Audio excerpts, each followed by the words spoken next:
Everybody will get the alert. We are live. All right, let's see. I'm gonna check this out.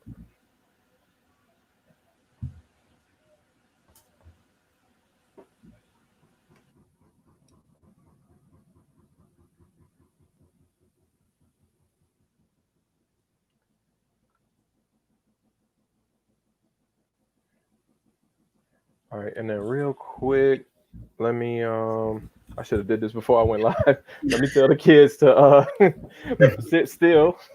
I'll be right back. No problem. Oh, this is a takeover of Keep Pushing Kicks channel. This is a takeover, right? So you guys already know. AJ and TJ takeover. How's everybody doing? Yeah, you should have never left us in charge. Controversial Wolf is back. All right, man. Come, you better come with them jokes, or I'm unfollowing you. I know he said he's an honorary third wheel.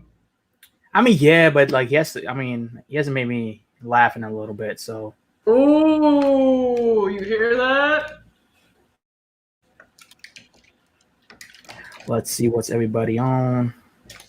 I'm over here with like 2 wireless keyboards, dude. Struggle over here having like a 3-screen setup right now. Okay. Oh, he's back. Okay, so we won't say what we said about it. Okay, everybody. That was terrible. I should have did that before. All right, what's going on, everybody? We got 15 in here so far. Thank you guys for coming to another episode of Lace Talk. As you guys can see, we have 2 great guests on the panel today. We have the beautiful, the strong, the everything TJ in the building. And we got Mr. Entertainment. Oh, shout out to E-Dub with the already. What's good, $1.99 donation. Appreciate that, bro. Good evening. And also we got Mr. Mr. Main Event. That's what it is. Sir. You better come on, man. We got to redo that. We got to redo that. Come on, bro. We got the one and only Mr. Main Event, Tai87Kicks in the building. What's going on? Appreciate y'all coming through, man. Chat, I need you guys to keep, the questions flowing because AJ charges by the half hour. So that's actually I mean, what can I say, man? You gotta do what you gotta do. He's got Exactly. So before we get into it, it's customary that I let all of my guests go ahead and take the center stage and introduce themselves for anybody that hasn't noticed them. So TJ, if you don't mind, we'll start with you. Absolutely. What's going on, everybody? I'm TalksWithTJ, aka TJ2 swoosh chains. I just happen to be wearing only one swoosh chain in a Supreme chain at the moment. But you guys can find me here on YouTube. All my content centers around either how to budget and plan for your kicks as well as life, because unfortunately life is not just about sneakers. I really wish it was, but it's not. How to style, whether it's clothing, sneakers, and then also just tons of other content. So you can certainly check me out here. I upload almost daily. That was never the plan, but I upload almost daily. And then you can also find me on Instagram at talks.with.tj. And I upload there like 5 times a day. So there's plenty of content to go around. But yeah, thank you for tuning in. Yes, ma'am. Thank you for coming. And my boy AJ. What's going on, everybody? It's your boy AJ, Mr. Main Event. And there's no main events going on right now since everybody's in quarantine. But, I just want to thank you for having me on, bro. I post on YouTube sometimes. I'm more on IG, but that's what I do. And pretty much if you need any help with like OG stuff, that's what I bring. A little bit of the OG with some new flavor. So, yeah. Let's get this going, brother. Yes, sir. Real quick to the chat. I see all of you guys. Let me get this thing out of the way. Controversial Wolf, what's going on? E-Dub was good, brother. Zion was good. Storm B, you were almost first, bro. Almost. You gotta be a little quicker than that old man. I'm still waiting on Storm B because technically Storm B found me driving around. Yeah, I showed TJ I have the GOAT cleaning case in my car. So if you find me, it's yours. That's what it is. It's just waiting for it. Run up on him in Chicago. I mean, don't run up on me, but like you know. Hey. No, look, he knows where I went to high school at. He named somebody that I know. I'm convinced he's the feds now. You're convinced?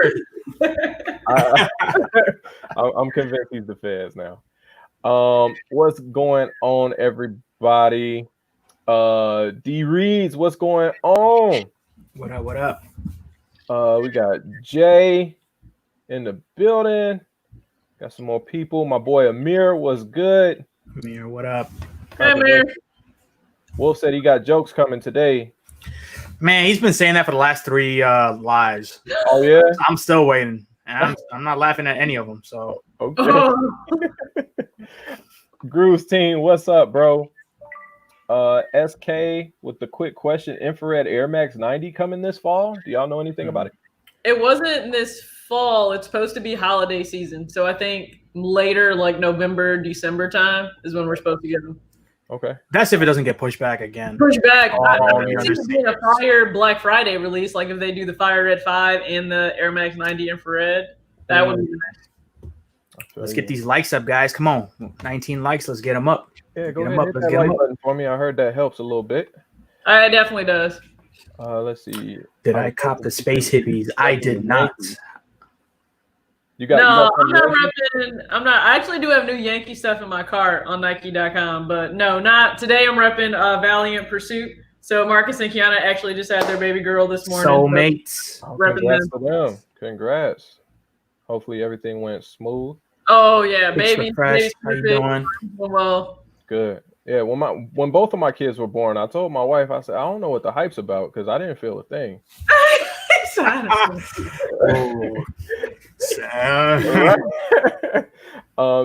Williamson in the building. We got all the stars out today. What's up? What's up? Let's go. Let's go. What up, everybody? Hey, Fresh in the building. The dope pair. Lou got kicks. Dirty got souls. Got souls. I recommend all 3 of the panels. IGs. Appreciate that, bro. Appreciate it. Thank you. Definitely want to follow these 2, if anything, man. Like TJ, she gives you that motivational stuff. You know, she like if you don't want to just work out after watching TJ's Instagram, you just don't want to do it. And AJ always coming with the fire heat. You never know what AJ gonna pull out. It could be some Air Max, could be some, some Red Octobers like that. It's always something, man.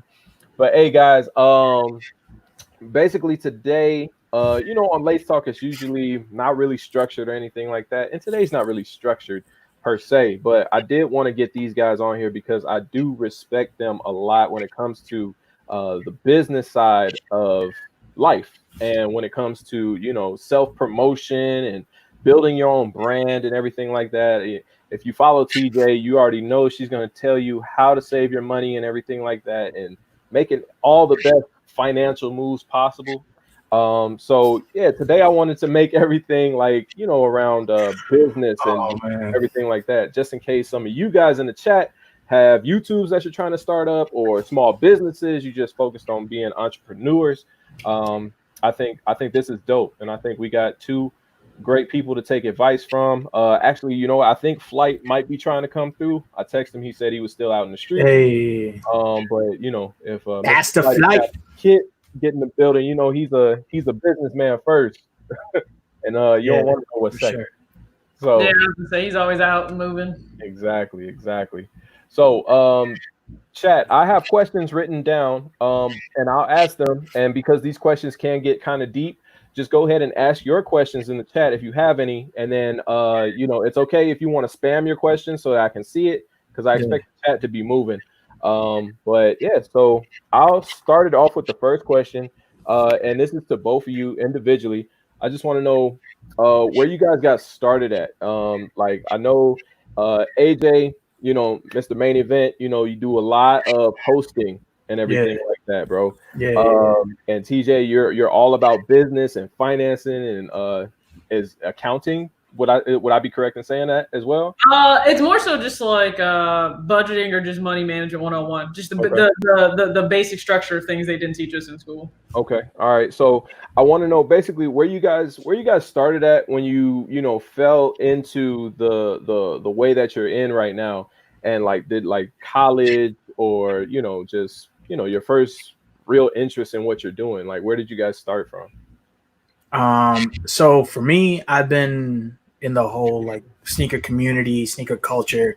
It's actually going on 23 years now. Like from the time I started collecting to like, it's always been a love of the game. It's the passion behind it. Right. It was always like, I wanted to have the best. Cause I mean, if you watch the documentary that was done on me, I was explaining that growing up, not having, too much money and this and that, growing up single mom and all that, it just lights a fire underneath you, because then you get to that point where you can afford it, and then you can have access to all these sneakers. It's game over, because then it's just like, I want this, I want this, I want this, I want this, but at the same time, you have to be smart in how you're doing it. Right. So it pretty much started like that, collecting, and then, I used to go to like Dunk Exchange and all these other little events. And it got to the point where I started doing YouTube back in, I think little after Kai started. Like we kind of started at the same time, like 2008-ish. Okay. I know Kai started 2007. And I did it because I liked it. It wasn't like, oh my God, I have to do this to make, we're going to make money and this and that. We just picked up a camera, recorded what you liked, didn't worry about the editing. I mean, yeah, you have to edit, back in the day, iMovie was popping, so you do that. And after a while, because then when it gets to the point where you see people like you guys are editing and coming up with like, I just didn't want to be like known for like, hey, I have to put out content every single day. As much as TJ right now tells me, she's like, hey, your page is still jumping, why don't you put something out?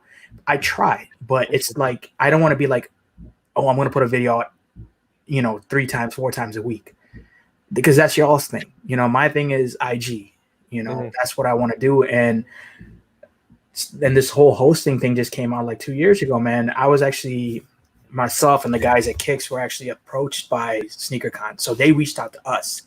Okay. Had no idea that, hey, we got invited to a few events, and they were just like, hey, would you like to, host it? And we're like, what do you mean? And I've never done that before. I've done stuff because I used to work at a school. I still work at a school. So like being around in front of like audience is not a big thing. But now you're talking about a few thousand, a few hundred, that's a whole nother level. And it just, our connection just happened. And, I had jitters in the beginning, but after that, man, pretty much any event before the whole quarantine, any event that was happening in the United States, I was getting hit up. Yeah. Like I was going to like small cities in Indiana. I actually went back out to Montreal, not even for SneakerCon. And this is like for a bunch of other events. So it's a blessing, man, to see that what I've done and where I can still go, because you're always learning and you could always teach yourself. Right. So that's, so pretty much that's where I am now. Okay. Definitely. And TJ, how'd you get started in this whole thing? So with me, if you go back far enough on my Instagram, it was mostly just me posting a lot of fitness stuff. Like that was actually why I started my Instagram. There were a lot of, I don't necessarily want to say influencers, but just trainers and people that were dedicated to fitness that I followed on Twitter. But I found out they were much more active on Instagram. I was like, all right, finally, I'm going to start one. And I think I started it back in 2014, 2015. And I had shoes back then. Now I had to be a little bit more selective because just coming out of grad school and everything else. But I remember I would always tweet about just like money management, because I would get people that would ask all the time, hey, TJ, you're always buying shoes or you're buying clothes, but you don't seem to tweet about like struggling to pay for the rest of life and bills. Like you just seem like chill. Like, is everything just chill, or do you have the same stress as we do? And I'm like, well, I still have obligations. I still have things I want to do and I need to do. I go, but I have a budget. I have a line item in my budget that's for treating myself, just like I do for my cell phone bill, my car insurance, and groceries and gas. I can tell you what I spend on gas a year. I can tell you what I spend on food every week. Like there are certain things that really don't change and are consistent. Mm-hmm. And with my approach, make life as easy as you can for yourself. Control the controllables. I can't control a lot of other things, but I can control how I choose to manage my money and, how I choose to treat myself. I think too many times we feel guilty that we want to buy things for ourselves, right? Like we can't continuously just live to work because that's a terrible existence. Right. And I don't want to live that. That's why I'm trying to restructure life the way I live now. But, I would tell people, don't feel guilty for that. I go, the fact that you have a budget, it can help you not feel guilty. And like, I was a finance major. My undergrad degree is in finance, yet I can tell you there was only one course. There was one course that we took that was called personal finance that really gave you the understanding of how you should manage your own personal money. Now, of course, I had regular accounting and cost accounting and you had managerial finance. Well, that was all for a business. Now, don't get me wrong. Understanding how a business chooses to operate their money is very important too, right? Because people will think, well, I don't need a budget. Okay, well, if you're only making $50K a year, Nike grosses billions of dollars and they still live on a budget. They still have an actual budget they have to present to their board of directors that they have to approve. So why do you think you're so special that you don't need to have a plan for your money? That's just kind of always my thing. So I operate myself the same way. And I realize, like, even at a higher level, for college, and I went to a good school, a private institution, they still didn't teach you what you needed to know, right? Yeah. The kids coming out of school, and this is the norm, they immediately go, they get their first big boy, big girl job, and they immediately go just blow the money. Either it's the lifestyle of eating out all the time with their new coworkers, it's buying that new car, and I'm just like, can you afford it? Just because you can make the payment. Like, there's a lot of people that are making a decent salary, and they're still broke.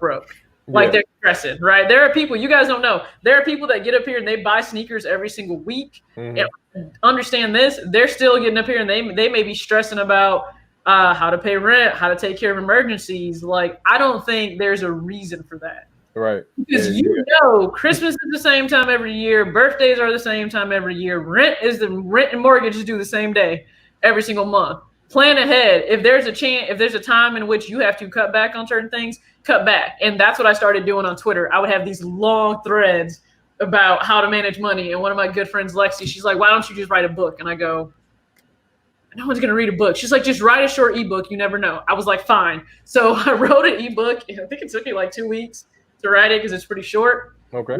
I released only it. TJ can write a book in 2 weeks. Right, that's something, bro. She's like, I wrote it. It's called How to Build a Set Budget.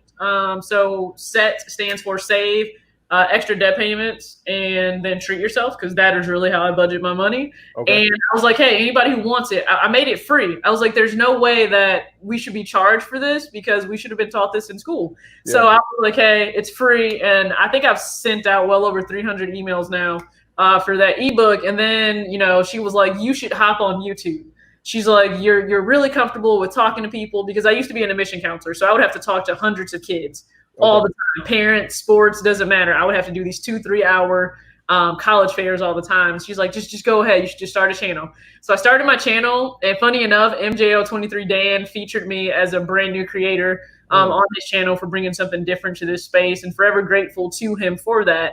And it just kind of took off after there, right? Like, half of my content, or probably more like 75% of it, is really around budget discussions, money management, how I may choose to do things, how I would have done things differently growing up. And then I still have that love for passion for sneakers. That's never going to go away, right? It kind of gets us in trouble. Right. Overflow, but it's never going to go away. So I just want young kids to be able to enjoy the sneaker release that's happening tomorrow, but also to plan ahead for the future, because retirement happens, right?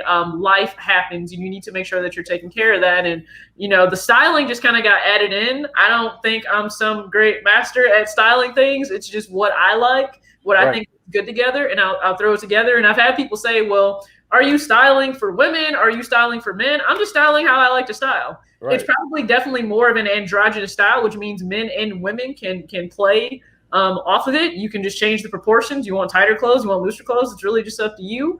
But yeah, it's probably become more about budgeting, styling, and kicks at this point. And that just carries over both platforms for both YouTube and Instagram. All right. So you wrote the book while working out? Working out. No, it was not. It was, so the funny thing, it was just during downtime in my day, like for my actual career. I advise and analyze different moves and strategize for salespeople. So when I had downtime and there weren't fires I needed to put out, I wrote it. I think like my mom and my godmom revise it, and I'm like, hey, what do I need to fix? They're like, blah, blah, blah. And then I just started sending it out. So it's still available. I send out at least 2 or 3 copies still a week. I just always forget to advertise it a whole lot, but it's always available. Okay, dope. And you know what? It slipped my mind. I knew about your ebook, but so if people are interested in your ebook, you said it's free, right? You just said it's absolutely free. Just all you have to do is just email me. So my email is always in the description box of any video. Okay. Always in the description box of any video, or if you just hit my IG, you can just click on my email and it'll take you right to my email. And just subject line, just say, hey, I'd like your ebook, and I get it out to you within usually like an hour. Okay, dope. So I'm gonna really quickly do that in the back end, and I'll put that in my description as well. So I'm gonna go to your channel and find your email. So question for TJ: what would you think is harder discipline wise? Is it getting up and working out or budgeting?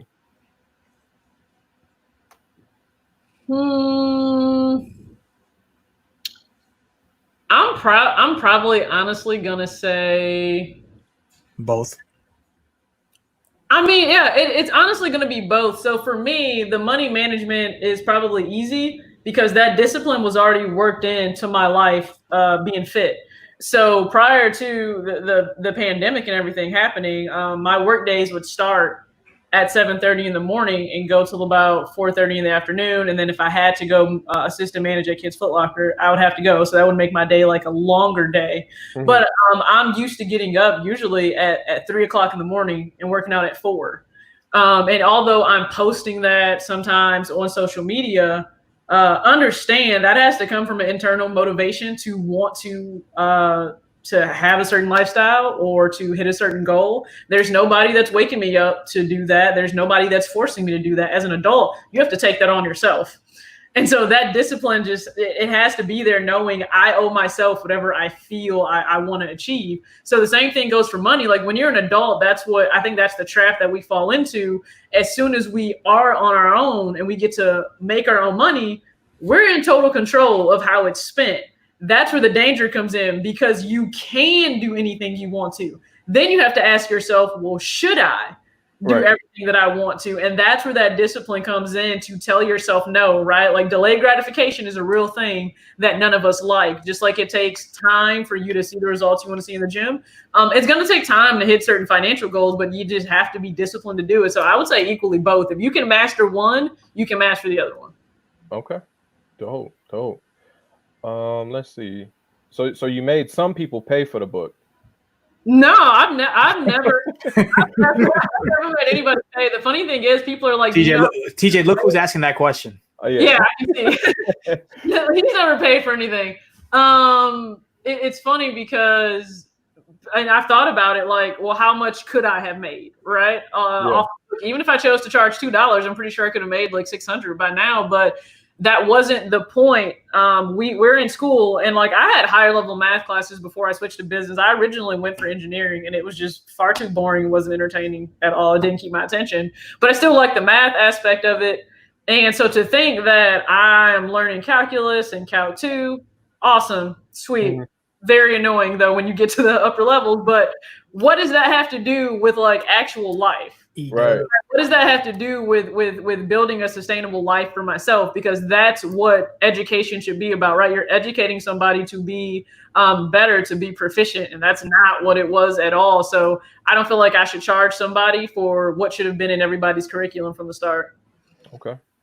All right. AJ, you got requests to do some cooking stories, bro. I mean, I have been slacking on it, but like I told you today, I'm E-Dub, I got you, man, making some crab, king crab legs, some some stuff. I'm gonna come back because after I posted few videos, people actually hit me up and like, yo, can you just do a whole nother like a page? I'm like, man, that's two different pages.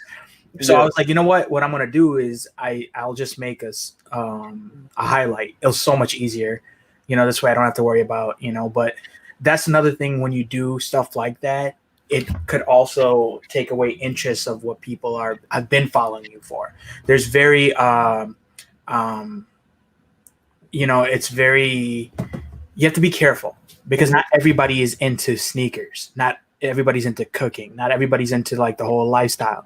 Very few of us are into all of it, so I have to be careful. That's why I tested it. I mean, I got some hits on it, that's for sure, but I think I'm just going to keep it on the stories, and then I mean, you still get the idea of it, but I got you. Yeah, you have to be particular about what's on your feed on Instagram because the way the algorithm works, if it's so much that's funneled into your page, it doesn't really know the lane that it needs to shoot your content to. Because what most people don't understand, they'll think like, oh, as soon as I post something, all of my followers see it. False. About 100 of your followers see it at first. And that's all Instagram will really push it out to. And then based on the percentage of those people that engage with it, then they'll push it out to more of your follower count. And then if it picks up enough traction, it'll actually hit the explore feed. And that's how you continue to grow and gain kind of a new base. Yeah. So the first 10 minutes is very crucial in your posts. And I've noticed that because within the first 10 minutes, if you're getting some kind of traction. So what you should do is, and I mean, this is not, people, when I did last time, just like, oh, why are you telling you secrets? It's not a secret. It's out there. I mean, you want everybody to win, right? Post what you got to post. Don't go crazy with the hashtags. Keep it under 10, because once you start doing that, it starts looking like an ad or looks like a spam account. So when you do that, put that on a whole separate. So you're going to comment on your own page as with your hashtags, whatever you have. Mine is simple. My name, this Tai87Kicks, main event, blah, blah, blah, whatever I do or whatever I have posted. Then go right into the story. Send it into your story, because within the first 10 minutes, if you're getting, like right now, within the first 10 minutes, I'm getting like 100, right? 100 likes, 70, 100 likes. That's great, because right there, people are seeing it on the Explorer page, because whoever comments, whoever likes, that's why if somebody comments on your page, it takes like 30 seconds, so not even 30, like takes 2 seconds to just comment right back. Right. The more you interact with whoever posts on yours, trust me, it's going to get bigger and bigger and bigger. And don't worry about, I tell people, don't worry about your likes. What you should really try to focus on is your interaction, your impressions, and your profile visits. Yeah. At the end of the day, it doesn't matter what likes you're going to get, because now if a company comes to like sponsor me, they're not, I mean, yeah, you might get 1,000+ likes, but they're going to be like, yo, how many people are you hitting? Okay. Right? And that's like right now, like I can look at mine, and you have to have it set up, I think, either as a digital creator or kind of like a business. Yeah, business. You see insights. So regardless of what the likes are right now, and they usually give it to you in the span of a week, just so you guys know.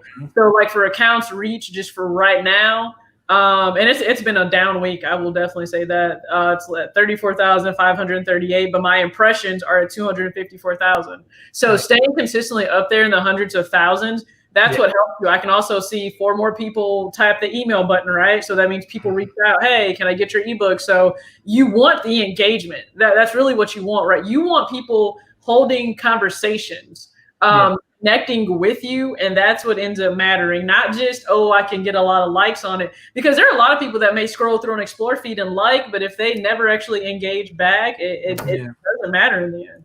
Right. Yeah. So I mean, and then for like someone like myself and TJ who are still growing, right, compared to a lot of people who've been doing this forever, and for us to like get 250, 300,000, impressions is amazing, because I'm at what, 22,000.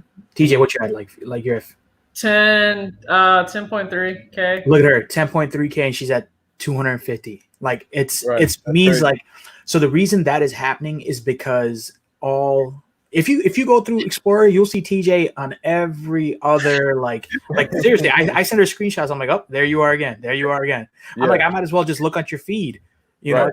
But that's a good thing, because that means that people are interacting with it. And I think, what was it, TJ, last week I told you, or the week before, my impressions were almost it's over 400K. Yeah. Wow. And I was just like, okay, because the thing is, you don't have to post every single day. I used to, but the thing is, once you find that sweet spot, stick with it. Like I'll do like 3 posts, maybe 4 posts a week. Okay. And just do that. But it's all going to differ based on that person and their content, right? So Yeah. for AJ, what he's posting, a lot of times it may be an actual event that he's still going to. He's got the debate the hype right now. Mm-hmm. So there's a lot of kind of teaser content that goes out and it kind of sparks interest for people. For me, I am trying to dump content out of my phone on a consistent basis. And it will center around a fitness post, an outfit grid, animation, the video I posted that day on YouTube, another picture of myself. So at any given point, I have 5 posts that go up on. And every single one is on the Explorer. Yeah, that is probably why I'm trying to work the system. Yeah, there's like 5 posts that go up on mine. Now that works for me. For some people, and especially friends that I have in fitness, they're like, how can people post multiple times a day? And I'm like, I can think like, how can people not? But people may not have content structured the way that I do because I'm literally always filming something, taking pics of something, and it just needs to get out there. And so it happens, but figure out what works for you. A really good thing, no joke, is to bank your content. And there are ways that you can do that. So, let's be real. We're human. We're not always in the mood to want to post something. Right. But for you to stay in this algorithm, for you to continue to grow, you have to be disciplined to do what needs to be done. Whether you like it or not, it's kind of like parenting. Whether you like it or not, you have to sit there and be there for the kids. Yeah. Good day, bad day. So good day or bad day, a lot of times you still have to put something out. Now, that's not to say you can't take a break. It's called letting your page breathe.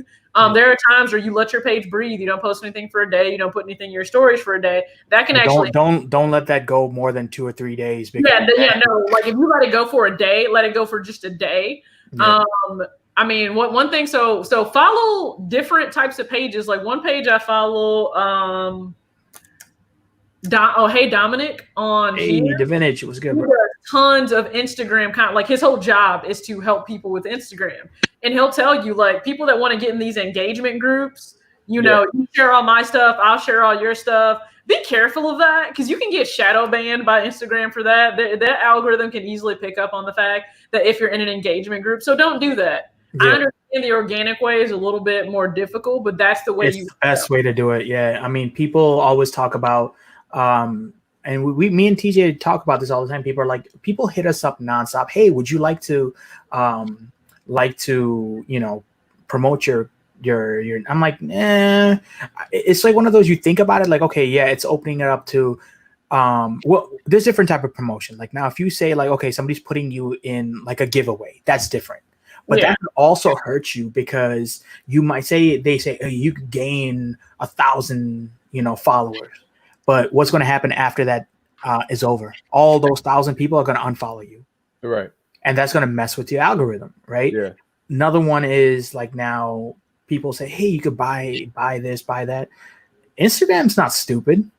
Right. If you're buying likes, or if you're buying followers, it knows. Right. So that's why when I'm telling you, when people always ask me, hey, how can we get sponsored? First thing to do is make sure your page is clean. Meaning, if I'm coming on your page, like how they say like it has to be like child proof kind of. Yeah. And it's true. It's very true because there's people that look for that, and then they'll say, hey, what do you, and these companies, there's a company that hit me up and they're like, hey, we want to do some work with you. I'm like, okay, do you need my stuff? No, we already looked into your page. Your page is good. There's apps out there that tell you, okay, is your page fake or is your following fake? Got you. So it's always, I know it takes some time to build, but it's worth it, man. Like it took me 2 years, and that's a lot. That's fast to go from 1,500 when we first started talking, bro. Like it was nothing. Like I think it was like 1,500 followers, like to now being over 20K. Yeah. But it's because, and it's thanks to me traveling, thanks to all these companies that are flying me out. Because when people see you in person, and even on people who hate on you online for whatever reason, I think they need to see you in person. Be like, all right, cool. He's okay. He's not what I thought. Right. Yeah. I stay out of trouble, bro. I don't interact with nobody. Yeah. Again, I have respect for every single person in the sneaker community, the environment, whatever. Say something about me, I won't say nothing about you. Right. It's just because for me, I've worked too hard, and TJ's the same way. We worked way too hard to build our name to have it pulled down because of some nonsense that has nothing to do, So that's why it's one of those. Just go with the flow, build your brand, because that's what we're talking about today, how to build your brand. And it's people might get sick of you, but at the end of the day, they're not going to forget you. Exactly. Yeah, and understand, like, I know even when you get to a certain point of followers, right? So I finally ended up hitting 10K. Bless up for the swipe up, because that makes it easier. Either promote yourself or just promote things you care about, right? If there's petitions and things going on right now. But understand this. So you'll get certain people that may troll or be like, hey, if you have 10K followers, why do you have certain posts that may only get 100 or 200 likes? Well, first off, for you to get, what is it like? The goal is like, what, 5%? I think engagement is considered like stellar. And that's considered rough. Stellar to get that. I think if I go on Social Blade, I think I have like 3.2 or something. So you're going to have some posts that are going to boom, right? Depending on the shoe you post. Yeah. There's times where I've just posted, I think it was like after the Bread 11 came out, and I posted that. I remember that thing like blew up, and I was like, this shoe's like close to a year old, and you people are going crazy over it. Yeah. Just know you'll have certain posts that is more for the masses of everybody, and you'll have other posts that go, certain people like, certain people don't. That's fine. Continue to be consistent, and this is the way I think of it. When it comes to social media, you're not trying to appeal to your buddies, your friends that just want to laugh and joke. You need to appeal to the person that's making decisions at brands if that's the route you want to go, right? They have to think about, do I want my child seeing this? If at any point, if they throw your content up on the computer, on social media, their phone is left open, are they going to have to, unfortunately, explain some stuff to their kid they don't want to? Like, you may not want to hear it, but that's kind of the way it goes, right? You have to appeal to everybody that's in the room at that table making decisions of, who do we want to go with, right? I can't tell you the exact reason of why I was in the Air Max Day 2020 campaign this year, but I guarantee you they took a long look at all my content to realize if I would be a great representation of Nike and Foot Locker corporate, or if I would not. And you have to keep that in mind. Now, if that's not the route you want to go, then fine. Literally do whatever, post whatever, doesn't matter. Yeah. But you have to keep in mind there's always somebody watching, whether you think so or not. And then going back to TJ, what you brought up, for example, say if you have 10,000 or even 20,000 followers, whatever, 5,000. And for, like a lot of people say, oh, this person only got 50 likes, 100 likes, 200 likes. It doesn't mean that their followers are fake. It doesn't mean that at all. I mean, it could just mean that, okay, we're following this person, we just don't see what they like, or Instagram is just not pushing it how it should. Right. Yep. Right. It doesn't mean just because, I mean, I know a lot of people, I know somebody with like 50 or 60, like it doesn't matter even if they get 200-300 likes. I mean, my page is booming because I think within the last 2 years, I just consistently just kept with it. Like I think my the highest on Social Blade, I was, I think 7 or 8% engagement. And you could see it every single time. It's because I interact. It's not just like, okay, you post and forget about it. No, check on your posts, reshare your posts, reshare it on Instagram, on Twitter, on Facebook, just comment on people. Just that's the best way. Tag people who you might not even think are going to watch your page, because at the end of the day, what's going to happen? They're going to open it. Instagram going to say, okay, people are going to say, oh, that tagging people and stuff because y'all be doing that.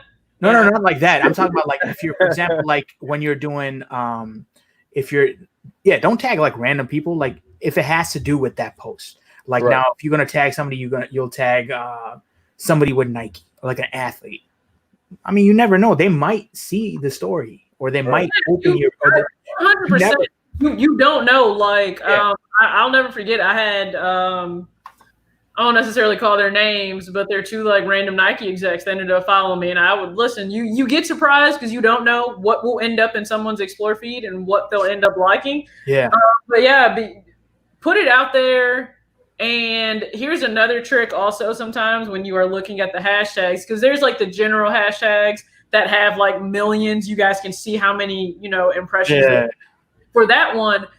Then there might be some where there's only like a few thousand that have used that. Don't be afraid to use some of the hashtags in the same category that only have 1,000. Because if somebody were to search that, you could show up a lot more faster. Yep. Getting lost in the sea of everything. It's just hashtag Nike, right? So for me, it may be hashtag Nike, but it's also like hashtag Nike Training Club, Nike Training Club app, and that can filter into other people's feeds too. Yeah, listen, I've been trying to get off a C+ on Instagram for the longest.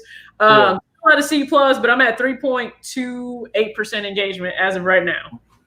That's dope. I have to definitely look more into Instagram. Like it's crazy. I've had this Instagram longer than I've had my YouTube channel, and my YouTube channel is probably like 2,000 more than my Instagram. But you know what, people on YouTube, it was easier for me to get to 10K on YouTube than it was for me to get to 10K on Instagram. And like on YouTube, I have a B- on Social Blade versus on Instagram, and I'm just like, bro, I can't get out of the C range.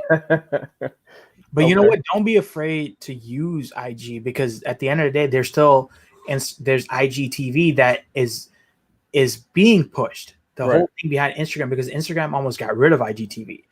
And I don't know if you know, the last few months, pretty much anything you post on IGTV, it's going to get seen, because they're trying to keep it going. They're trying to keep everything in one place. Okay. So, all right. They're trying to the funny thing is they were gonna monetize IGTV this year, and they had to push it back. It was gonna be 10,000 followers, and I think you had to have like 300,000 views or something maybe on your videos, which I mean that doesn't have to be necessarily hard to do, but I was about to be like, yes, I will qualify. And then hey, Dominic was like, I guess they took it away. They're not going to try it until 2021, but that's another way. So that's why I cross promote. Now that's the easy thing of when you film on a phone, I can easily upload my videos to IGTV as long as they're not longer than 15 minutes. Right. I can upload them to IGTV as well. So now a viewer base that may not know who I am on YouTube, they may find me, exploring Instagram. And that's another way then that you can grow your brand. Definitely. Okay. Well, we just we skipped down my list. I had Instagram growth tips and tricks. Like that was like number 6, but that's okay. So the next question I want to ask you guys is, how do you know your worth as the business business person trying to work with other collaborations or other companies? And what I mean by how do you know your worth, like what is the difference in believing in yourself and being too cocky or overshooting, what that company might think you're worth, Like if somebody reaches out to me and they say, hey, Keep Pushing Kicks, we want to do a video with you. Can you shout us out? Can you do this and that? And let's say, I don't know, I charge them something outlandish price or whatever. And they say, well, no, that's too much because of, your stats or whatever. What's the middle ground? Because if I charge this outlandish price, it's because I believe in myself. Yeah. But, there has to be a fine line between believing in yourself and, smelling yourself. Yeah. But see, with all it gets a little tricky depending. I've told, I put out there what I make for events, what I charge for events, and it depends. Like, events hit me up. They know my starting price is $500 and up per event. And I say it because I want people to understand that, hey, there's a lot of work that goes into it. Think about it. I'm up there for a few hours, right? I'm standing, hosting the events, doing this, doing that. It's $500 a show or up. Right. And there's some people will hit me up, be like, yo, man, we only have 200, 250. And it's happened before. And I'm not going to say no, because at the end of the day, My goal is to have everybody know who AJ is, right, in some form or some way. Now, when it comes to brands that we promote, or not, I'm not talking about the sponsorships. I'm talking about people who like, yo, I have this product. Can you just promote it? Not a sponsorship. Like today, I had somebody hit me up. They want me to promote something, and it's something that you have to make sure you like the product. You stop saying yes to everything, right? You don't have to say yes for everything. Now, if it's something that I'll give you guys an honest thing, and I talked about this in my documentary that I got approached, and I told TJ a thing about this. I got approached by 2 companies. One, I don't drink and I don't smoke at all. You'll never see that on my page, and I don't do it in person. And we've hung out, Alan, personally. You know, I don't do any of that. I got hit up by a CBD company, and they're just like, "Hey, we want to do a 6 month, 6 months, 6 months promotion, and all we want to do is story. You can post it at any time, 12-hour story." Okay. They were offering me $5,000 a month to post. I think it was post once a week, or it was like three times a month, just on story, no feed, nothing. They were going to give me $5,000, and I had to say no, because I don't post that, and that's not. I mean, it's a lot of money, right? And this one's even better. I got approached by a liquor company. They wanted me to do a year deal, 1 post a month, and I think they were going to give me I think like it was between $7,000 and $10,000 a month. I had to turn it down. Jesus. And at the end of the day, I turned down it. I think it was like almost like a little over like almost $90,000 for the year. Yeah. But it's sometimes I had to say no. I thought about it. I talked to my wife. I was just like, I was like, damn, then that 90K sounds really good, but you have to be careful, because I could have easily did that. I even talked to TJ about this. I was like, I could have easily said, yeah, let's do it. But now there's kids on my page. Yeah. Exactly. There's people that know I don't smoke and don't drink. It's just, 1, you're lying to whoever. 2 is just, yeah, man. But no, yeah, so, I mean, I get it. You have to, when you hold yourself to a standard, you know what I'm saying, and you have rules. It comes to a point where you don't break those rules. Like I just did this video on how to resell, and in that video, I was picking up these Jordan 14s. They're all the way over there. The Jordan 14s that came out yesterday, and in the video, I said, like it doesn't matter. Like if you pre-sell a shoe, it doesn't matter what that shoe jumps up to after everybody takes their L's, because the stock market, or I call it the stock market, the sneaker market jumps and it fluctuates. Yeah. When I took pre-orders, the shoes were like, I don't know, like $250 maybe. After everybody took their L's and they saw how limited it was, they automatically shot up to $300. So in my video, I'm telling everybody like, yo, I'm dropping this off. He paid $250. This is my profit margin and everything like that. And I knew that people were going to comment and say, dude, you sold them for too low. What are you doing? And it's because I gave them my word. I honored what I said. But also, you're going to have a returning customer. Exactly. Exactly. They know you're going to hold true to that, right? You're not fluctuating just based on your own gain. There is a mutual gain, right? They were able to access that shoe at a little bit above retail, something they thought was reasonable. From their perspective, that was a good price to pay. And no matter what, they'll keep returning, right? And you have to look at the long game. And to kind of answer RX Fly Fishing, he said, well, it's pretty much just medicine at this point. Like, why would you not promote it? Here's the thing. Just because something is accepted widely in society or in a certain niche area doesn't mean it's true to yourself, doesn't mean you want to promote it, right? So I live a very fit lifestyle, and people that are into fitness know this. Supplements are abundant. Every company pushes tons of stuff, right? So don't be shocked. Yeah, I've been associated with something. I don't want RX. I don't want RX to think that I have anything against it. No, if you smoke, you do whatever you got to do. It's not me. It's not my page. Like, let me just clear that up. That's something I don't post on my page. So if I've never posted it, it doesn't. You know what I mean? Like, it's not always about the money. No, right? It's not always about the money. And then Ron said something. Ron, that's separate from travel expenses. Travel expenses is a whole nother Yeah, it's a whole other thing. That's a whole other thing. So yeah, but like I would feel like a fraud to promote a full supplement line.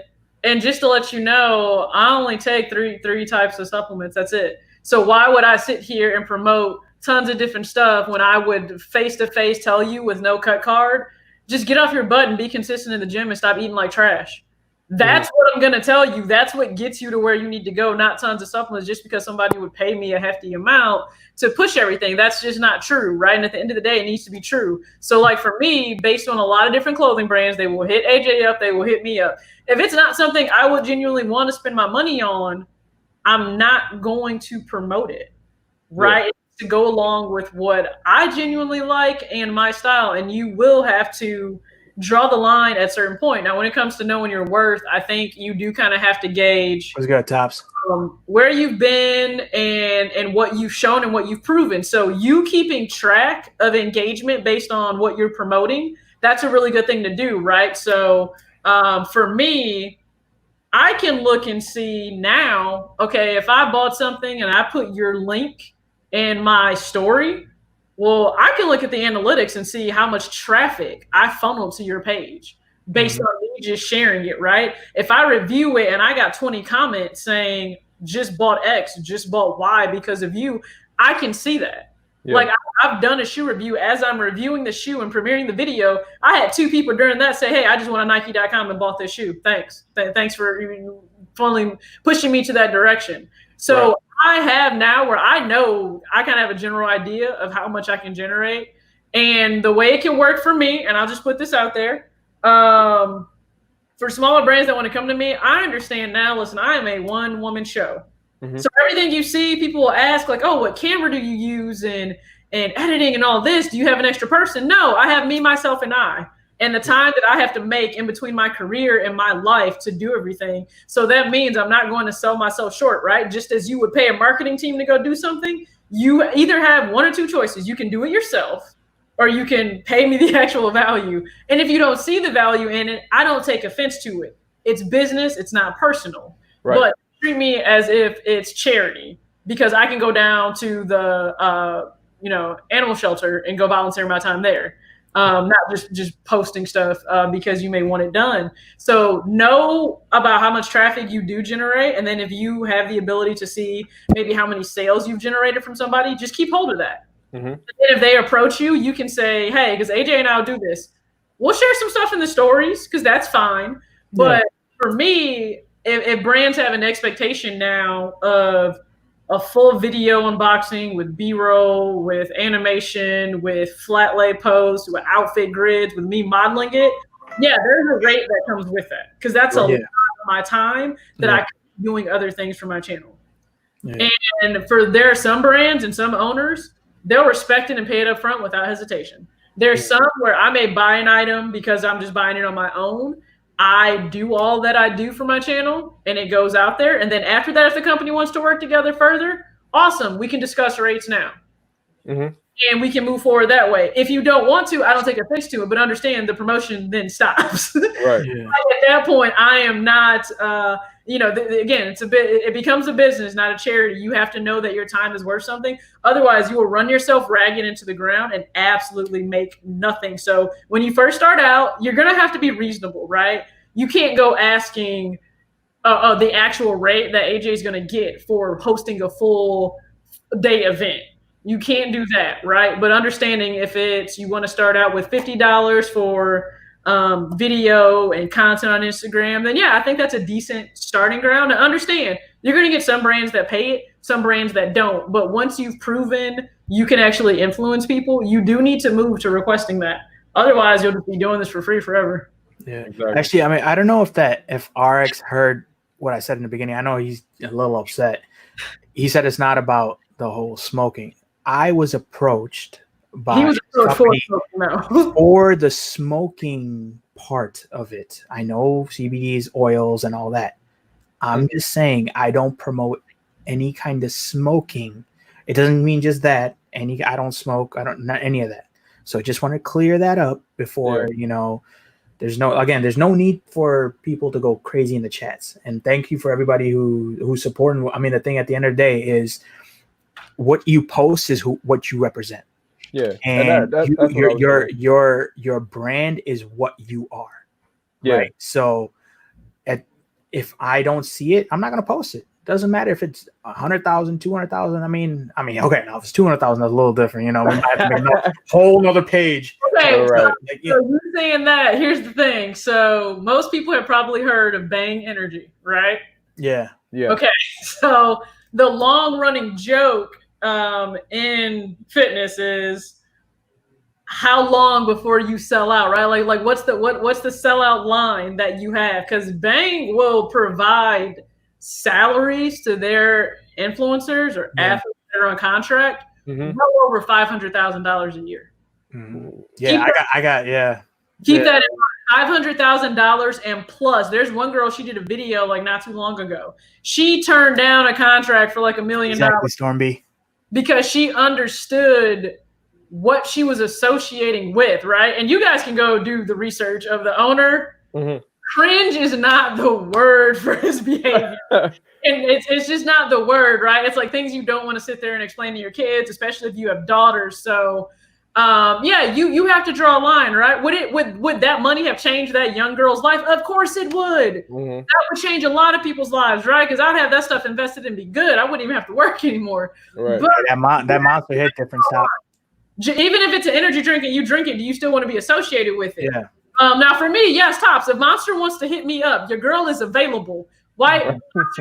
Your girl is available. Hit me up today. Yeah. Stop the whole fridge with it. But at the end of the day, you always have to align genuinely with whatever. You don't ever need to question it. That's the thing about it. And what people have to keep in mind, even when we're associating with people online in this space, you are always guilty by association. So no matter what, you have to then answer for whatever company you're associated with, whatever person you've been publicly associated with. There's a reason you all see me. If you see me online doing a live, it's usually with AJ. Right. Because I know the fact that I will not be dragged into some unnecessary Cuzzo, for sure. Or anything, you know. And we need Wingstop to hit her up real quick. Oh yeah, look. West said that. Things in my fridge, for real, y'all. Y'all gotta help me out here. You got Wingstop wings in your fridge? They get my money every week. I buy wings for the whole weekend. So I buy wings to eat Thursday night, Friday, Saturday, and most of Sunday. Yeah. And they taste good the next day cold too. And they know me. Like I walk in, they're like, "Oh, what's up, TJ?" Do you not have like a Buffalo Wild Wings near you or something? I mean, we do, but I just like Wingstop. Yeah, I hear you. Yeah, Wingstop's really good. Their Cajun fries are awesome. I don't think I've ever had. I've had like the stock fries that's like seasoned with sugar and salt. It seems like they have like Cajun fries. You get extra Cajun seasoning, or you can get pepper seasoning. Oh, it's so good. Okay, I'm gonna have to check it. I haven't had Wingstop in a long time. They just seem like around here, like maybe it's that one, the one right there. It's just not really good quality. They're really expensive. Yo, we got 53 people in the. Come on, man. We need more than 19 likes. Let's get it. How many likes we got right now? I don't know. Hey, chat, can you tell me how many likes we looking at right now?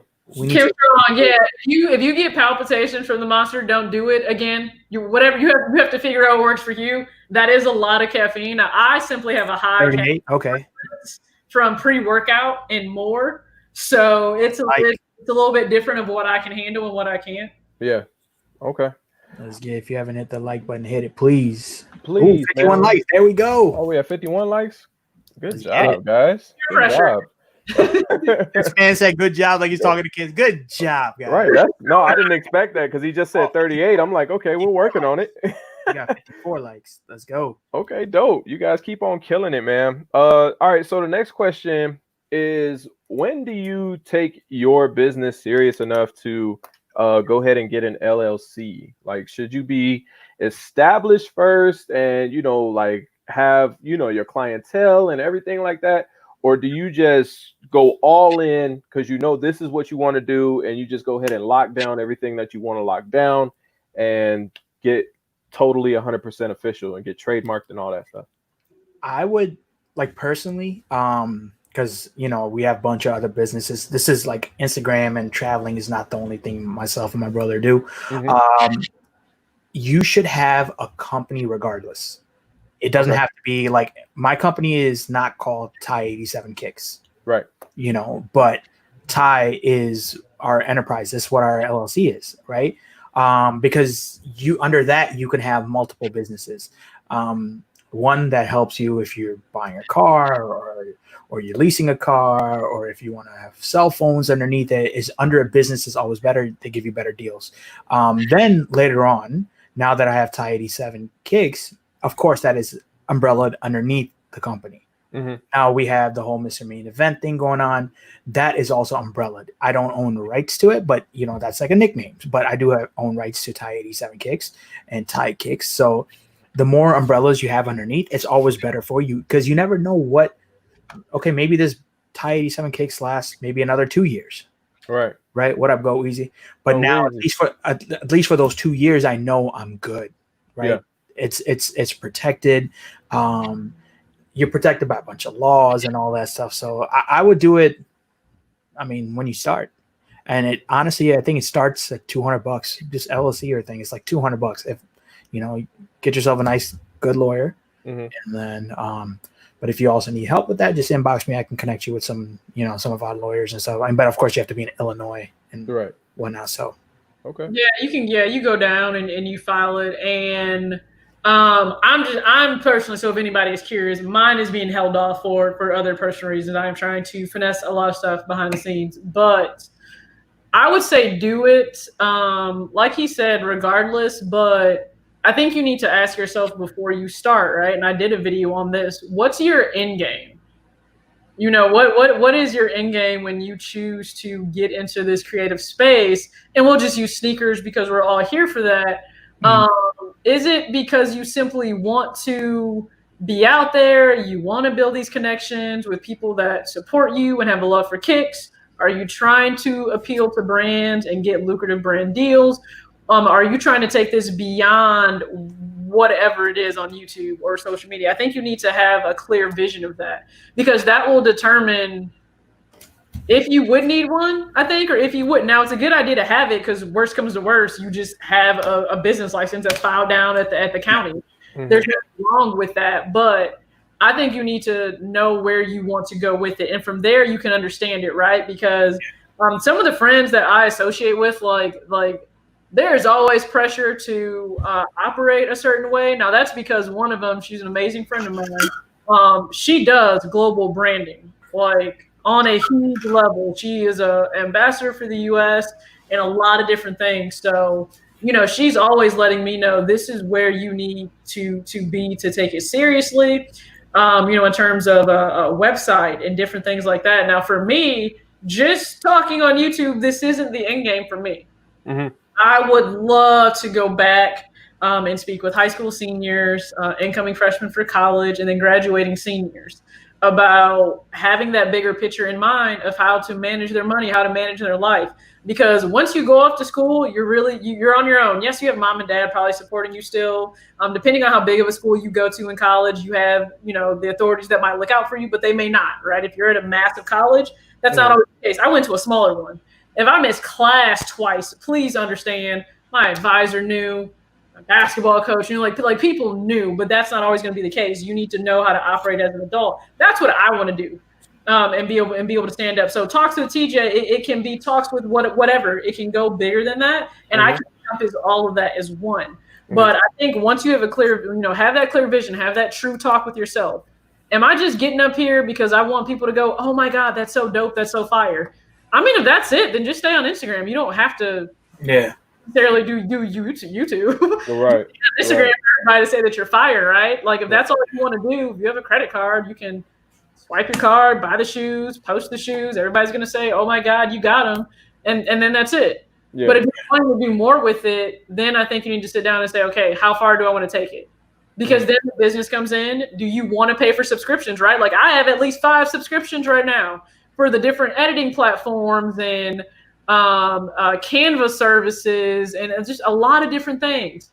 You need to know, because then it gets into fun tax time.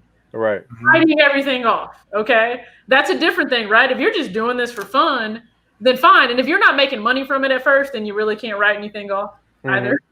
Right. Once you get a 1099, then you can start to write stuff off. So like everything that you see that I show on my channel, write off.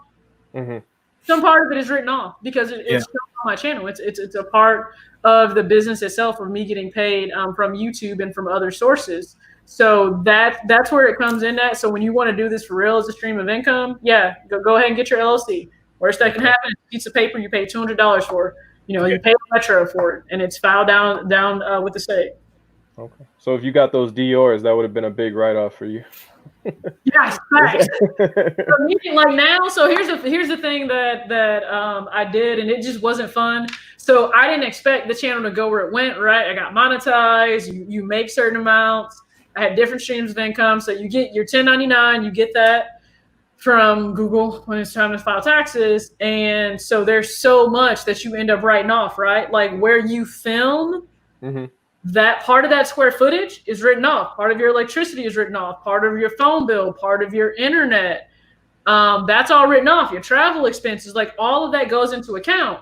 Keep track. Like, listen, QuickBooks, even if you don't use TurboTax and file taxes, you have your own accountant, which I would advise everybody eventually get to the point where you get your own accountant. But, you know, QuickBooks helps you keep track of everything because when it is time to do taxes, it's all in one place.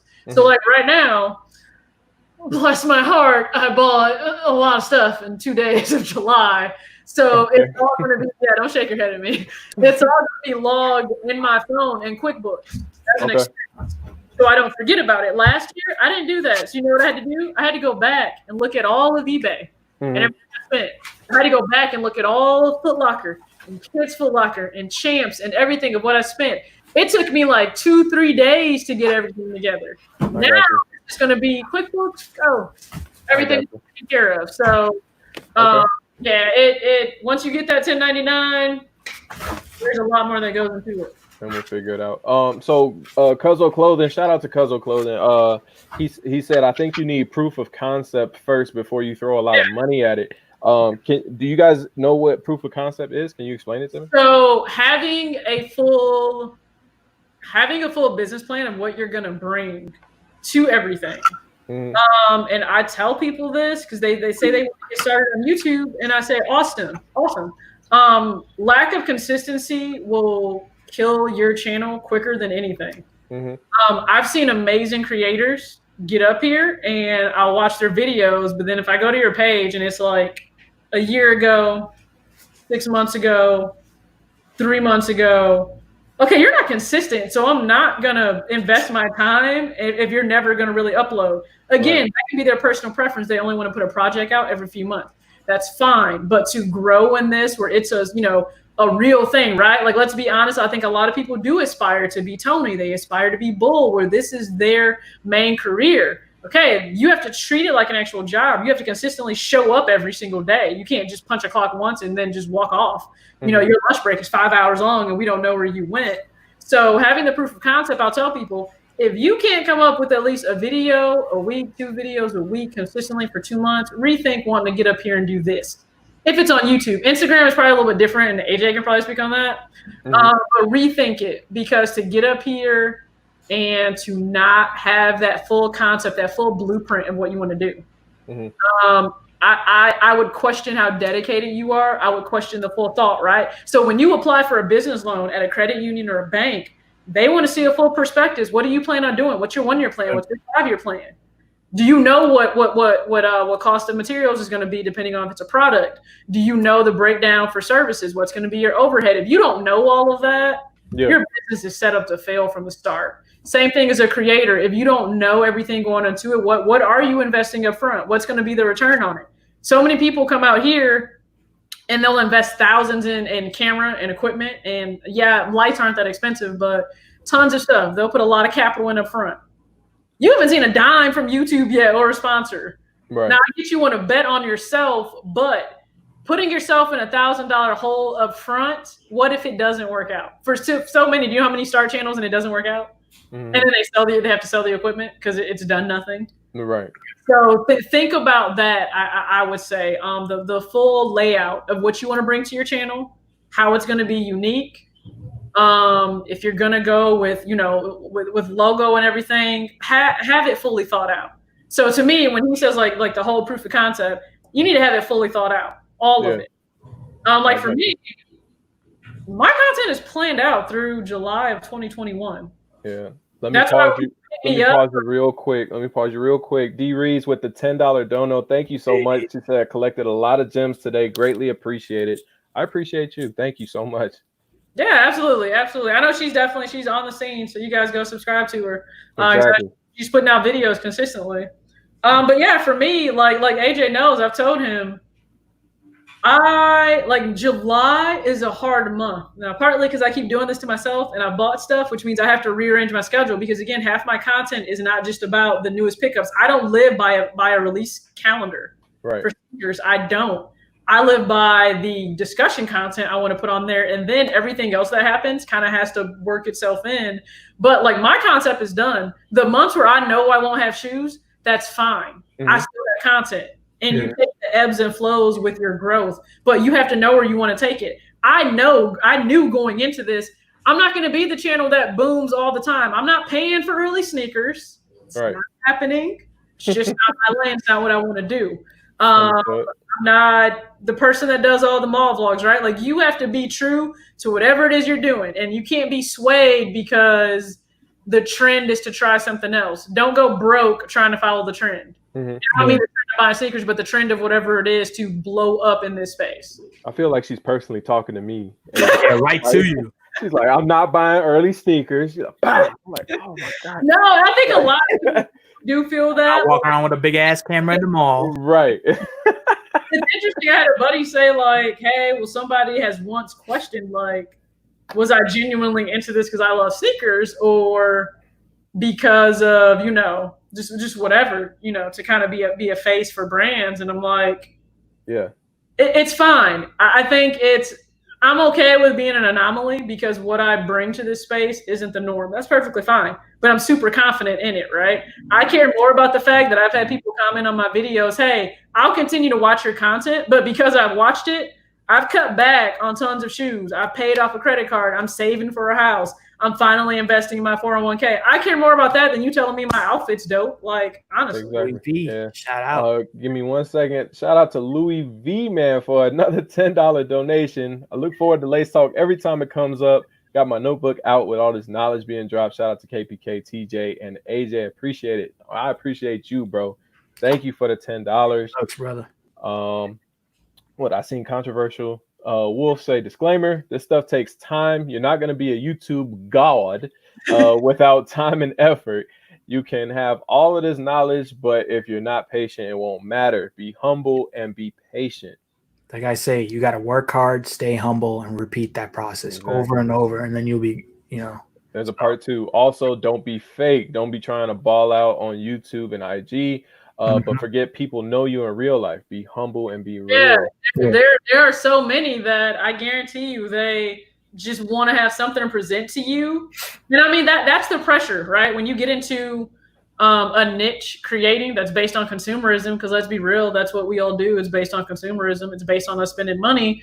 You feel pressure to always show it, right? Like there are 3 ways, because AJ knows this in running businesses.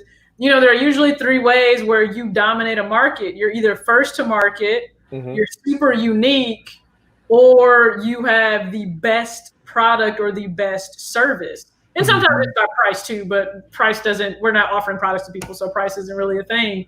And you can fall into that trap of like, I just got to keep getting this out to people. But then if you're like struggling in real life, what is it serving you, right? Like, what is it serving you in the end? You got to keep it all in perspective, and it does take the consistency, right? Like, look at all of the videos that you can put out.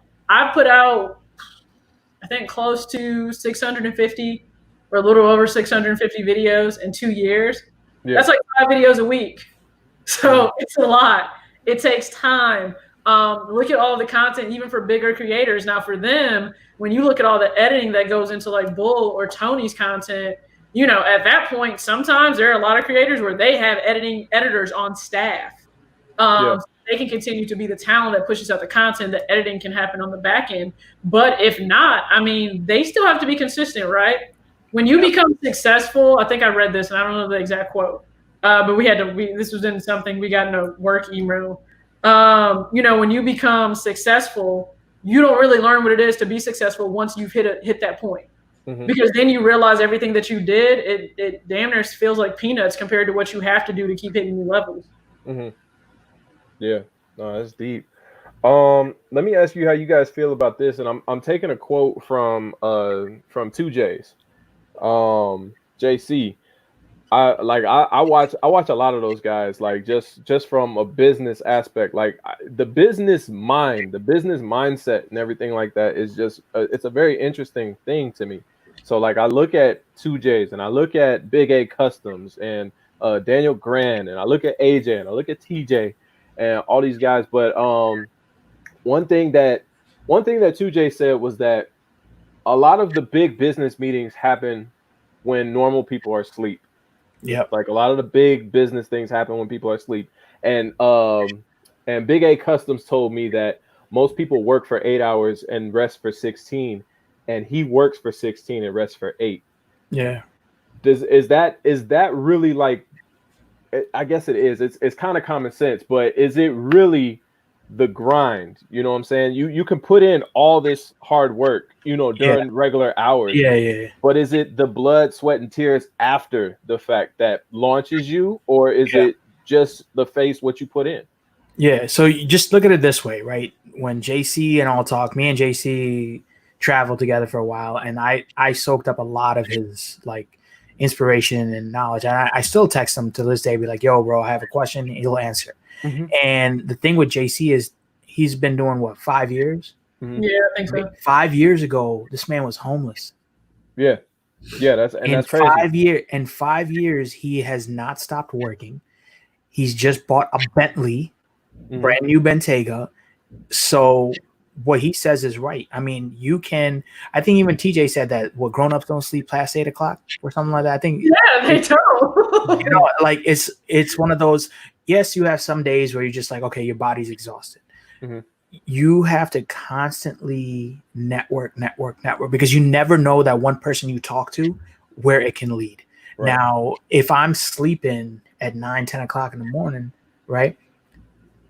In New York, it's already an hour ahead of us. So they're going, right? So, or you could even, if you want to do business with companies, there's companies that hit me up overseas, right? Now, I don't want to be that one person that until I lock in a deal, I want to make sure we're rolling with like whatever. So now if they hit me up, I want to make sure I'm answering them on like proper time and this and that. So he is right. You have to constantly be, that's why my phone is on me nonstop. Yeah. Wife gets mad, people get mad, but I'm like, yo, I'm running a business. I'm not even if I'm on Instagram all day, it's because I'm running a business. You're on call 24/7. Literally 24/7, right? Yeah. So that's something that something you have to keep in mind. Like Big A said, he worked 16 hours. Yeah. You have to be at the point where you could say, hey, all my hard work has paid off. Now I can rest. Yeah. That's my goal, to work until my family's good, my wife is good, my future kids are good, my mom, everybody's good. Then I could say, you know what? Now it's time for me to rest. Exactly. And if I see JC, he just hit 40. If I see, Big A, they're older than me. If I see them hustling, why can't I do it? Right? I'm going to be 34. I'm going to be 34 in February. So I'm not even halfway of where I feel like I'd be. I got you. My goal is to retire while I'm 50. Yeah. So until 50, it's right. The grind won't stop. Exactly. Yeah. For me, it's always the forever on my workout playlist is Kevin Gates. I don't get tired. Yeah. I got 6 jobs. It's almost what it feels like. So for me, I get yelled at consistently by friends that know me. Either because I have this terrible habit where friends will joke like you're a machine. I can go and go and go. Right. I get that I'm not normal in that I'll happily just get up at 3, 4 o'clock in the morning if necessary who wants to go work out. And people are like, I work out fasted. I don't like eating, right? So I will get up, have been on little sleep because a lot of the people I'm connecting with, they're not on my time. They're not in my time zone. They're on West Coast time. Yeah. So I'm up, still connecting, still talking to people, because you never know, again, where these connections will take you. I'm still up talking to people. I may not fall asleep until 12. That's on a good day. It's usually like 2. I'm not going to lie. So I don't recommend people doing this, to be honest with you. But I may not fall asleep until 12 or 2. So back in the day, as I was building this platform, I'm up at 3:30 or 4. I get an hour workout in. By 7:30, I had to be at work. I was done at 4:30. There were times where I had to work at the store. So I may have had to work from 6 until 9.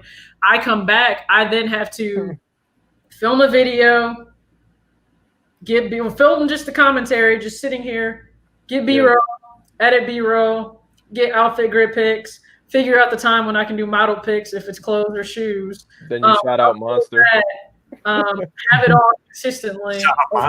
Right, then you shout out Monster. I mean, listen. So the other day, I forget, it was either Tuesday. No joke. I looked up. It was 7 o'clock at night. I hadn't eaten yet for the day.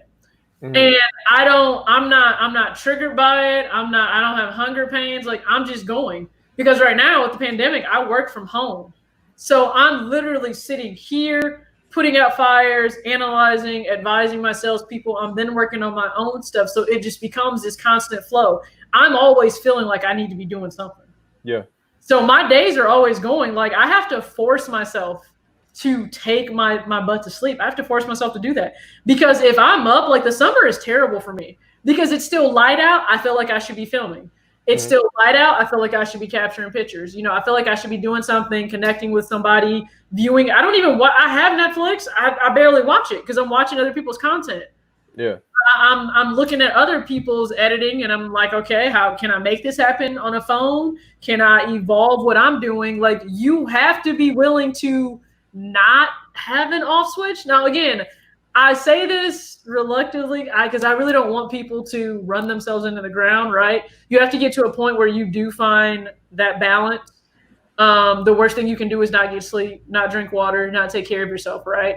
But I eventually know when my body needs to reset. It'll kind of hit that point where I have to take a few days off from working out. I'll have to take maybe a day off of filming. I don't know that I've ever taken like 2 days off, but a day off of filming. But yeah, I operate probably right now. I operate from 7 until 2 o'clock usually. That's usually the time I operate. That's a lot. But like you said, your body. And I mean, like it all comes down to how bad do you want it, like your want and your drive and that spark is what makes you, continue, when it comes to like the YouTube stuff, that's what causes you to stay up till, 2 o'clock in the morning. You might be editing or something like that. But even if you make it more personal, because not everybody has a YouTube channel in the chat, this is the drive that makes you want to put up that extra shot, before you leave. Like, I can't leave the gym on a miss. Sometimes if I had a bad day, I don't want to leave the gym. If I got to hit all net. I don't even want backboard. Yeah, take creating out of it. Take YouTube out of it. Even on the days where maybe I work 7:30 until 9:30 at night, right? So that's still a 14-hour day. And to still know that I owe myself and my body to grow and progress, that would still mean I would go work out. It's the times where you really don't want to, you're really not motivated, right? There's no one spamming your comments with likes and all that. Like, in real life, that's not happening. Yeah. When no one's around, that's when you have to push yourself, whether it's early in the morning or it's late at night. I can be talking to people the whole time, but they're not sitting there gassing me up to go do what I need to do. That's on me. And like, I know my situation is different. Listen, I'm single and have 0 kids. I have a dog to take care of. That is it. Now, that's also my worst enemy, because I don't have to answer to anyone or anything. I'm only accountable to myself. It means I can devote all of my time to myself and the goals that I have, which also is why I don't have time for BS, because I don't have to answer anything else. So if it's not serving my purpose, I don't really have time for it. But yeah, for parents, I have friends that are business owners of huge brands, huge companies, and things like that. So they have to put in that work, right? When they're tired, when they don't feel like it. There's a lot that goes into it, but you either want to do it or you don't. Right. It really comes down. It really is black and white. You either want it or you don't.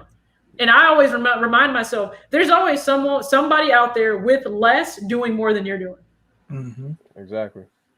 Yeah, I seen some dude with no legs bench press like heavier than anything I've ever bench pressed before, and it's like, man, bro, like, why not? You know what I'm saying? Excuses go out the window at some point in time. But you're right. It's about how bad you want it.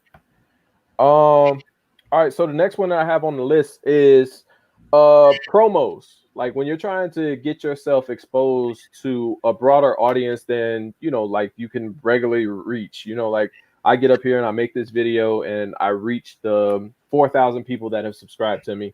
And, you know, maybe less than half, 40% of those people actually watch whatever I just put out. YouTube has a promotion option where you can click on a video, you can hit promote, and you can select a group of people when they're watching some other video to have your video show up as recommended or show up in an ad and things like that. And I've also seen like little side things on Instagram where you can pay whatever dollars, I believe on Facebook as well. You can pay however much money and you can promote and get that sent out, you know, as an ad on other things. Would you guys recommend promoting every now and then? Is it actually worth the dollar amount that you spend in promoting? I mean, it depends on what you're trying to promote. Well, if you're trying to promote yourself, like just to put your brand up. Look at it this way. Once you pay for promoting yourself, right? And you're going to see some numbers that I'm sure, like, okay, for example, like you see those ads, right? When they some new clothes or blah, blah, blah.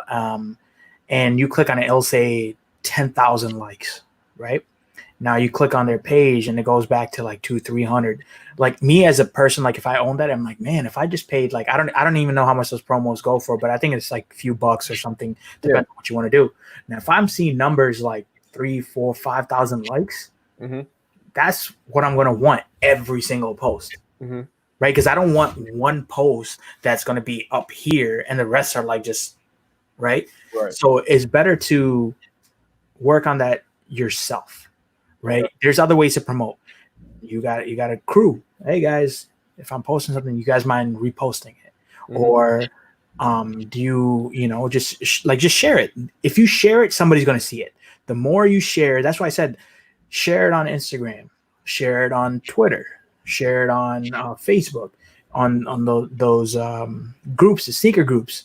I mean, it doesn't say that you can't reshare stuff. I mean, now if you're like promoting something else, that's different, but that's how I feel you should promote yourself, because if you know you're doing it genuinely by yourself, I feel you can say, yeah, I worked hard for that. Yeah, you could pay $50-$60 to promote it, but then what's going to happen to the rest of the other posts? Right. Nobody's going to see that. But like now, if you're consistently just doing it yourself, you're at least say, okay, yeah, I could reach. And the most I've reached is like if somebody says, oh, the most I've reached is 500. Okay, now your goal is every single time to hit that or even harder, right? The first time I hit, I think, and you can go down my timeline. I think I used to get 3, 4, maybe 150 between 150 and 350, depending on what I used to post. The traveling helped. Yeah. So that's my promotion. You see what I mean? Like, and it's just jump from there. Like now, if you're trying to pay to promote something like, say you worked on a movie or blah, blah, blah, or something like that, then I say, yes, that's different because big companies do that, right? And now because now if maybe 20,000 of my people don't really care about a promo on where AJ started. But now if I pay for that promotion, there might be 100,000 people out there that are like, oh, damn, okay, this is interesting. So it's one of those kind of. Yeah, for me, I've never done that. People that have actual businesses, so they have a brand with products that are separate from their personal IG or their personal YouTube, then I can see it being a benefit there. I've never done that whatsoever. Now, I mean, a little trick I think a lot of YouTubers should know.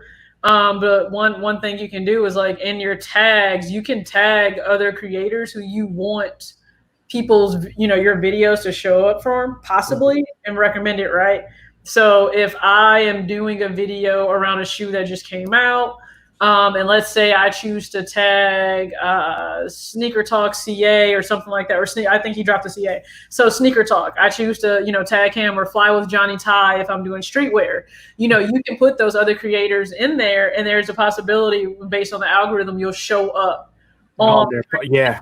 Some of that really does just have to do, at least for me, like I just focus on consistently putting it out there and making sure I'm hitting all the marks. On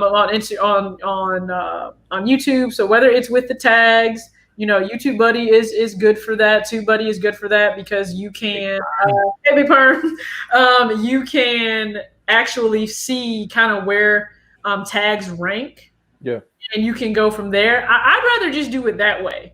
For me, I haven't paid for the promotion, right? Because there's so many other things that need to be paid for in terms of the channel or content. I just rather always spend it there. I want the content to always speak for itself and get out there, right? Like AJ said, I've popped up in the Explore feed and I haven't paid for new promotion or anything. I'm not in engagement groups or anything of that sort. I just prefer it to organically happen. Okay. Wolf had a good question. I think it's about to pop up. He said, "Do you prefer natural video or flawless edits?" I like the natural stuff. I mean, edits, I'm talking about like when you put an intro and an outro, that's different. But like I like to just talk and just go with it because that way you're interacting with someone. That's why I don't mind going live because I mean. Ain't got nothing. We do it live. Yeah, just roll. Yeah. No, with my video, so. Well, I mean, yours are different because when you're showcasing stuff like TJ does, that has to be. I don't know if he's talking about more of like just like. I mean, I don't even when it comes to that. So I think some people have asked me, they're like, "Oh, so do you have like a script, or how does it go?" So let's say I have a video, and let's say it's just boss. That's pretty much. let's say it's 10. Let's say it's that 10-minute, that beauty 10-minute mark for YouTube. For people that don't know, if you're not a creator, if you don't know, once we hit 10 minutes, we're able to put intra video ads in. That's why the 10-minute threshold is so important. But let's just say I have a video. That's going to be 10 minutes, right? I one take it. I really do take the Jay-Z approach. I know what I want to say. I already have in my mind kind of the bullet points I want to hit, but I just one take it. I literally turn the phone on, do it, and I'm done. And I figure out where the B-roll needs to be overlaid in the video. But for mine, it all ends up being edited at some point. Now the commentary is not really edited. That's just me straight talking. Right. If you are very comfortable in front of the camera and you know what you want to say, then you can do that. If not, then doing editing could come in there. Now there are some people though, they will comment depending on what kind of video it is, that the video seems like too edited because it doesn't flow naturally. There's a cut and a break everywhere. And in doing that, I think you can mess up your personality showing through. So just kind of be mindful of that. But yeah, for a lot of AJ's videos, when you see footage of him, it is natural because he's just out. It's kind of like candid capture of him because he's out at events. So he's interacting with people or he's on stage versus me. It's very much so staged. I usually just tell when Tops is following me with the camera, I usually tell him, bro, you better do all the messed up stuff. So that's why it turns out so perfect.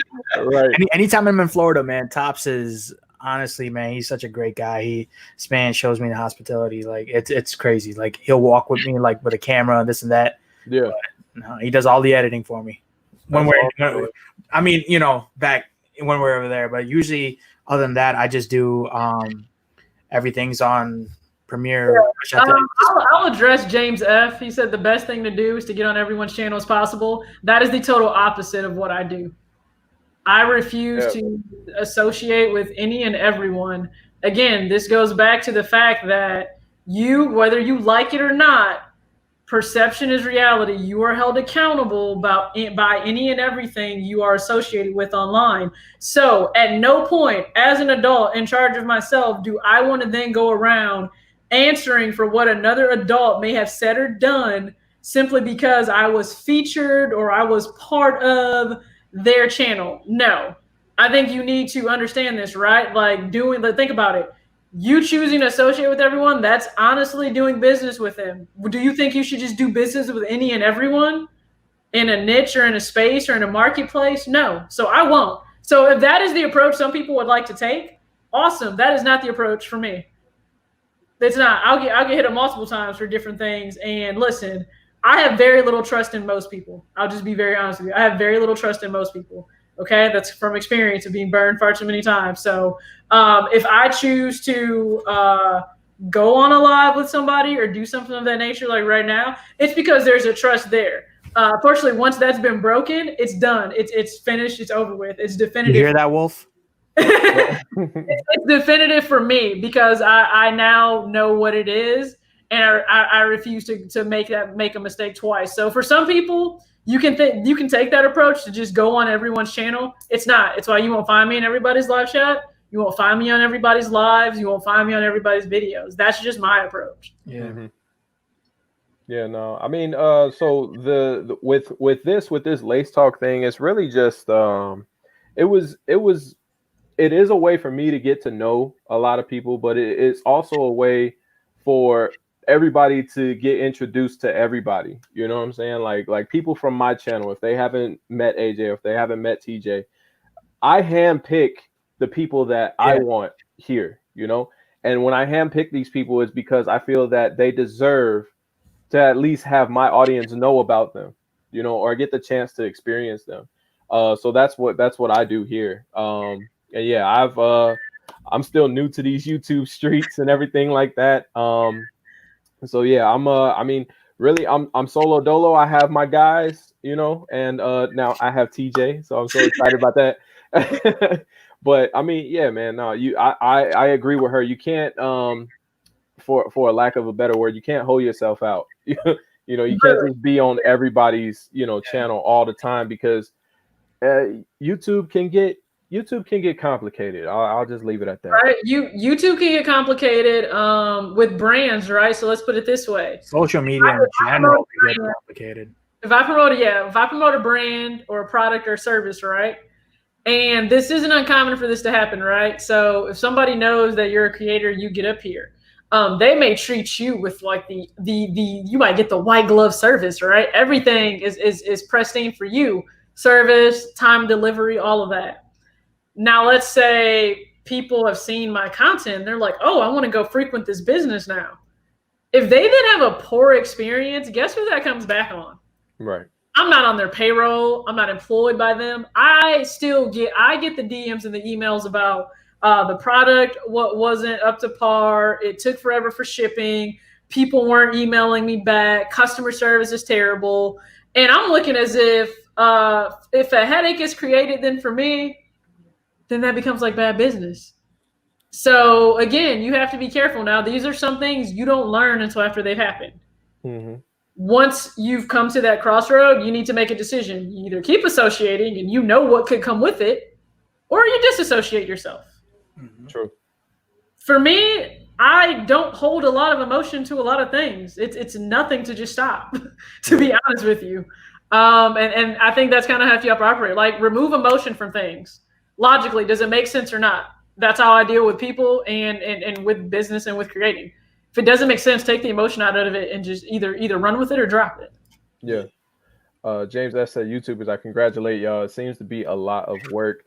That's what I think a lot of people don't understand. Like, at the end of the day, yes, we turn on a camera and then we talk to it. But after we stop recording, then we have to edit. TJ has to get her B-rolls, you know.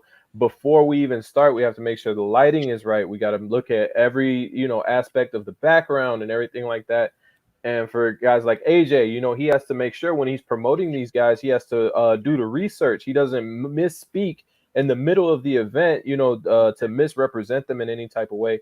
It's a lot of work to be a quote unquote personality or an quote unquote influencer, because you have a lot riding on your shoulders, I believe. Now, I'm still not there. If I get there at some point, that's great. I'm prepared for that. But I'm enjoying what's going on right now. I don't plan on quitting my job and becoming. And that even comes to like brands that you're promoting. Like Yeah. Alan, we had this talk about a brand that we've promoted together. That until I tried it out, I mean, I'm going to give you my honest opinion. I mean, I'm not just going to, okay, you pay me, whatever. But if I don't like it, I'm not going to promote it at all. Exactly. I don't care how much you give me. I'm not going to promote it, Exactly. And that's the best way. Because again, like now what if I don't know jack squat about it? I'm going to look stupid on stage or on lives or wherever, I mean, I got to look somewhat, like I know what like you know what you're talking about. Exactly. Yeah, exactly. It's funny you said that, because there's a line in one of NF's songs, which he's one of my favorite artists, and he says, it was a couple things he was confused with. He did an interview. He goes, the guy was really clueless. He didn't have an idea of what a single title was of any of his albums. And he's like, you don't need to know everything about me, but at least know who you're in the room with. Yeah. Prior to us presenting in front of people. So you do have to know that, right? Like, if I'm promoting a brand, like, I take the time to look at the about, how they get started, what's associated with it, like all of that, going deep enough. And here's my thing. So Big Perm said, if it's a lot of work if you chase every drop. If you buy but if you buy and share what you like, it's not work. It's easy. It's easy in terms of the passion that's there. It's still going to be work, right? Because we know I'm super passionate about Nike. Hell, the swoosh is tattooed on my ankle. I have 8 different chains. So I'm very passionate about it. But based on the standard I hold myself to, I'm always trying to either match the last video or best the last video, which means it's still work, right? There are some creators, and they are bigger than me. They come, they sit down, they show you the shoe, they flip it around in their hand, they cut away, they simply do a minute of on foot, and then they're done. Mm-hmm. And that's the standard that works for them. There are other elements that can help them grow, but that's what works for them. I want more for what I put out, which means, like, people don't understand. If you've never captured B-roll and you don't understand it, okay? If you guys don't know, so James from Off the Cut, amazing, very highly produced show, sneaker podcast. He does big production. I'm talking about for Disney and more. Mm-hmm. He has already told me they've left like 30 hours of footage on the editing floor for a 1-hour episode of a show that was on like on the Disney Channel or Discovery or something like that. Mm-hmm. So that's no different. Just scale it down. So for me, I may have, no joke, 12 minutes of B-roll. When you get done cutting, chopping, screwing it all up, do you know what it comes down to? Maybe 2 minutes. Not even 30 seconds sometimes. Right. So it's always going to be work depending on the level you hold yourself to, I think, to put videos out. But in terms of me being tired of it, oh no, I love it. Like, I get new stuff in, I'm like, yes, I'm in my closet. There's clothes everywhere, trying to figure out an outfit, trying to figure out how I want to do it, moving stuff around. That part is fun. And if at any point it feels strenuous, it feels like you're huffing and puffing because you have to do it, that's when I think you need to take a step back. Either you are working on something you're not that passionate about, or you've stressed yourself out so much where you don't have that balance to have the energy to do it. At no point should you be so drained from your career or your job that you're not working on yourself. Like, I'll never forget when I forgot where I read this, but what I do to earn a living doesn't mean that's my job, right? Right. So to put it this way, I earn a living by advising salespeople and assisting them. If you were to ask me what I do, because I was stopped by a really nice older gentleman when I was walking and actually capturing content in the park the other day for some sample pants, he's like, "What do you do?" "Oh, well, I create." Mm-hmm. So you have to keep that in mind, right? Like, whatever you do to earn money, it shouldn't drain you so much that you don't go and do whatever your job is. Mm-hmm. So that's how I kind of look at it. Yeah, if when it becomes a huff and puff, then you need to take a step back.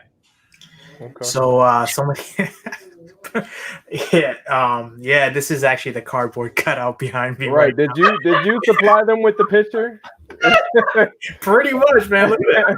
You do look like the picture. I'm just gonna point that out. You Just do. saying, I need somebody needs to pay me some money. How's that, guys? So, All right. somebody else asked a question. Yeah, I got one from James F. Do brands come after you or you go after them? Just curious. Now, go ahead. Well, so for me, and this is because I wanted to tell you guys this and let me know if my mindset is off. I really don't reach out to brands. Brands reach out to me, and I don't reach out to brands because I don't want, and this is the competitive thing in me, I don't want the brand to feel like the ball is in their court. You know, it's like it was said earlier. I forget who said it. But if the brand reaches out to me, it's because they want me. You know what I'm saying? So I feel like I have the upper hand, you know, in the negotiation process, if you know that's fair. But what do you guys feel? Am I wrong for thinking that way? I don't think you're wrong at all. Because for me, I've never reached out to a single brand that you see me either promote or if they've sent me stuff. Now, me engaging with them, if I like your stuff, yeah, I can engage with your content and I can follow you and things like that. But at no point have I reached out to a brand. Can you send me free stuff? Can you hook me up? That's not how I operate. Yeah. And mainly for me, it's just based on how I go through life. I don't ever want to be in a position where somebody has leverage for any reason. Yeah. So for me to sit there and ask you for something, no, that's a position of leverage I'm not comfortable with. Yeah. So that means when you reach out to me, I know you see the value. So, you know, then it's okay, how much do you want this to happen? Because since you're coming to me and I'm not coming to you, I have total walkaway power. To me, walkaway power is everything in my life. It really is. And I think that's what some brands fail to realize. If you're not a full-time creator, if this is the way in which you have to earn money to eat, to survive, to keep the lights on, I can walk away. I don't have to do it. So if at any point, like a brand doesn't want to pay what I'm worth on the market and that I know I can get, well, that's fine. No love lost, you know? Yeah.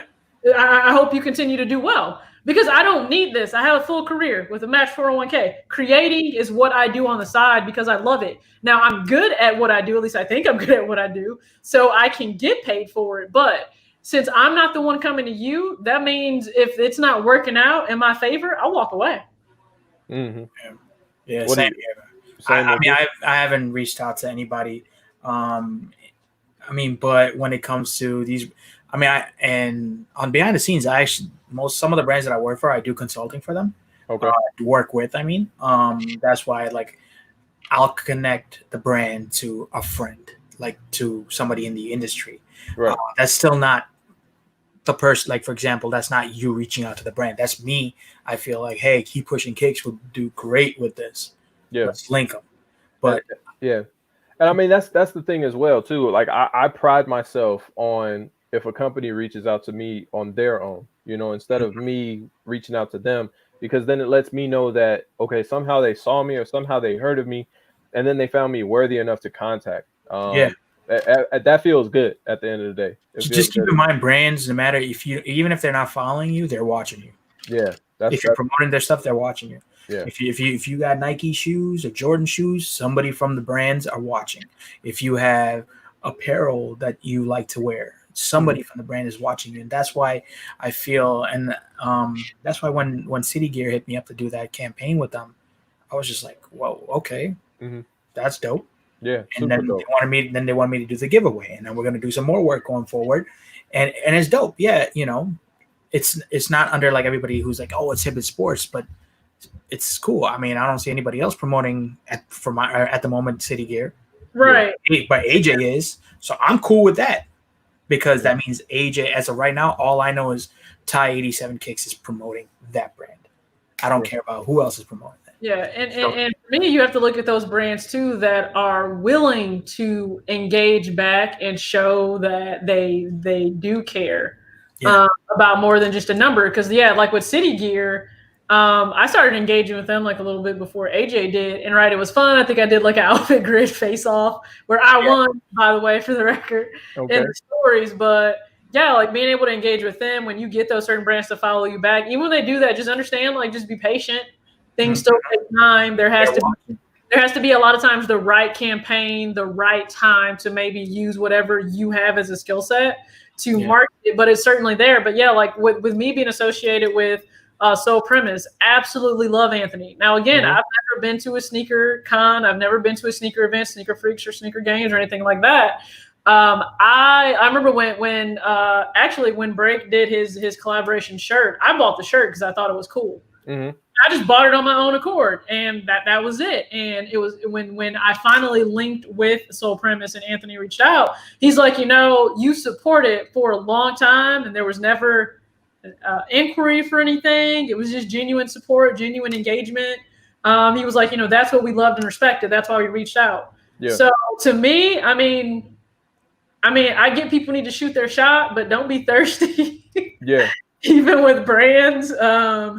I just don't think it's a good look. I mean, it's kind of the same way with me, right? Like, I'll tell people, hey, if you happen to subscribe, you can go on my Instagram. If you like what you see, go ahead and follow. But I'm not going to beg you to follow, because I don't beg people to follow. Like, that's a big thing that happens a lot where people will be like, hey, well, you follow. And it's just like, I'm selective about what's in my creative space because I want to be inspired by it, right? Yeah. No offense to what you post. It's not that it cannot be inspiring to somebody else, but maybe it's just not what I'm going to be taken to. Yeah. So for bigger names that have followed me back, like I didn't badger them to follow me back. Exactly. They saw the value that I provided. They liked it. They connected with it, and then they followed back. So whether it's brands or individuals, continue to be you. If that connection's there, it'll happen. Yeah, definitely. I mean, like TJ said, it has to be the right time for these brands, because you don't want, and even for you too, you just don't want them to be like, hey, we're doing this. Will you mind being on a campaign? Right. One, you could, in the beginning, you'd be like, oh, hell yeah, I'm going to be seen with thousands of people and blah, blah, blah. And I mean, now I could actually say some stuff, but last year I was contacted, or like this year, but a few months ago, I was contacted by people at Carhartt. Now that everything happened, so we're waiting. I actually have a campaign coming up with them.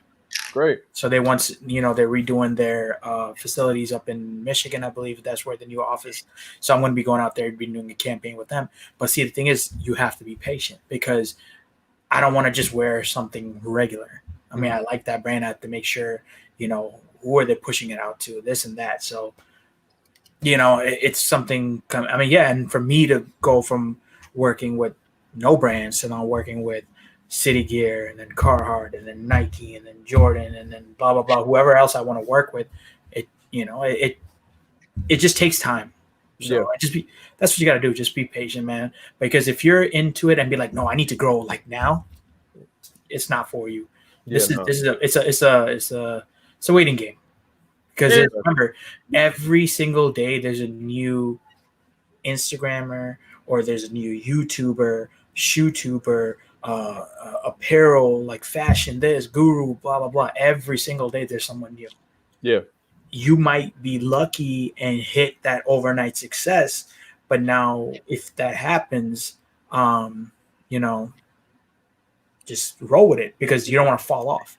Right. You might have that one post that just completely blows you up, and you're the next like Kanye, in the designing, so you never know. Like, people are gonna be like, okay, you never know. That man's a genius. Right. So Big Firm said SB over J's.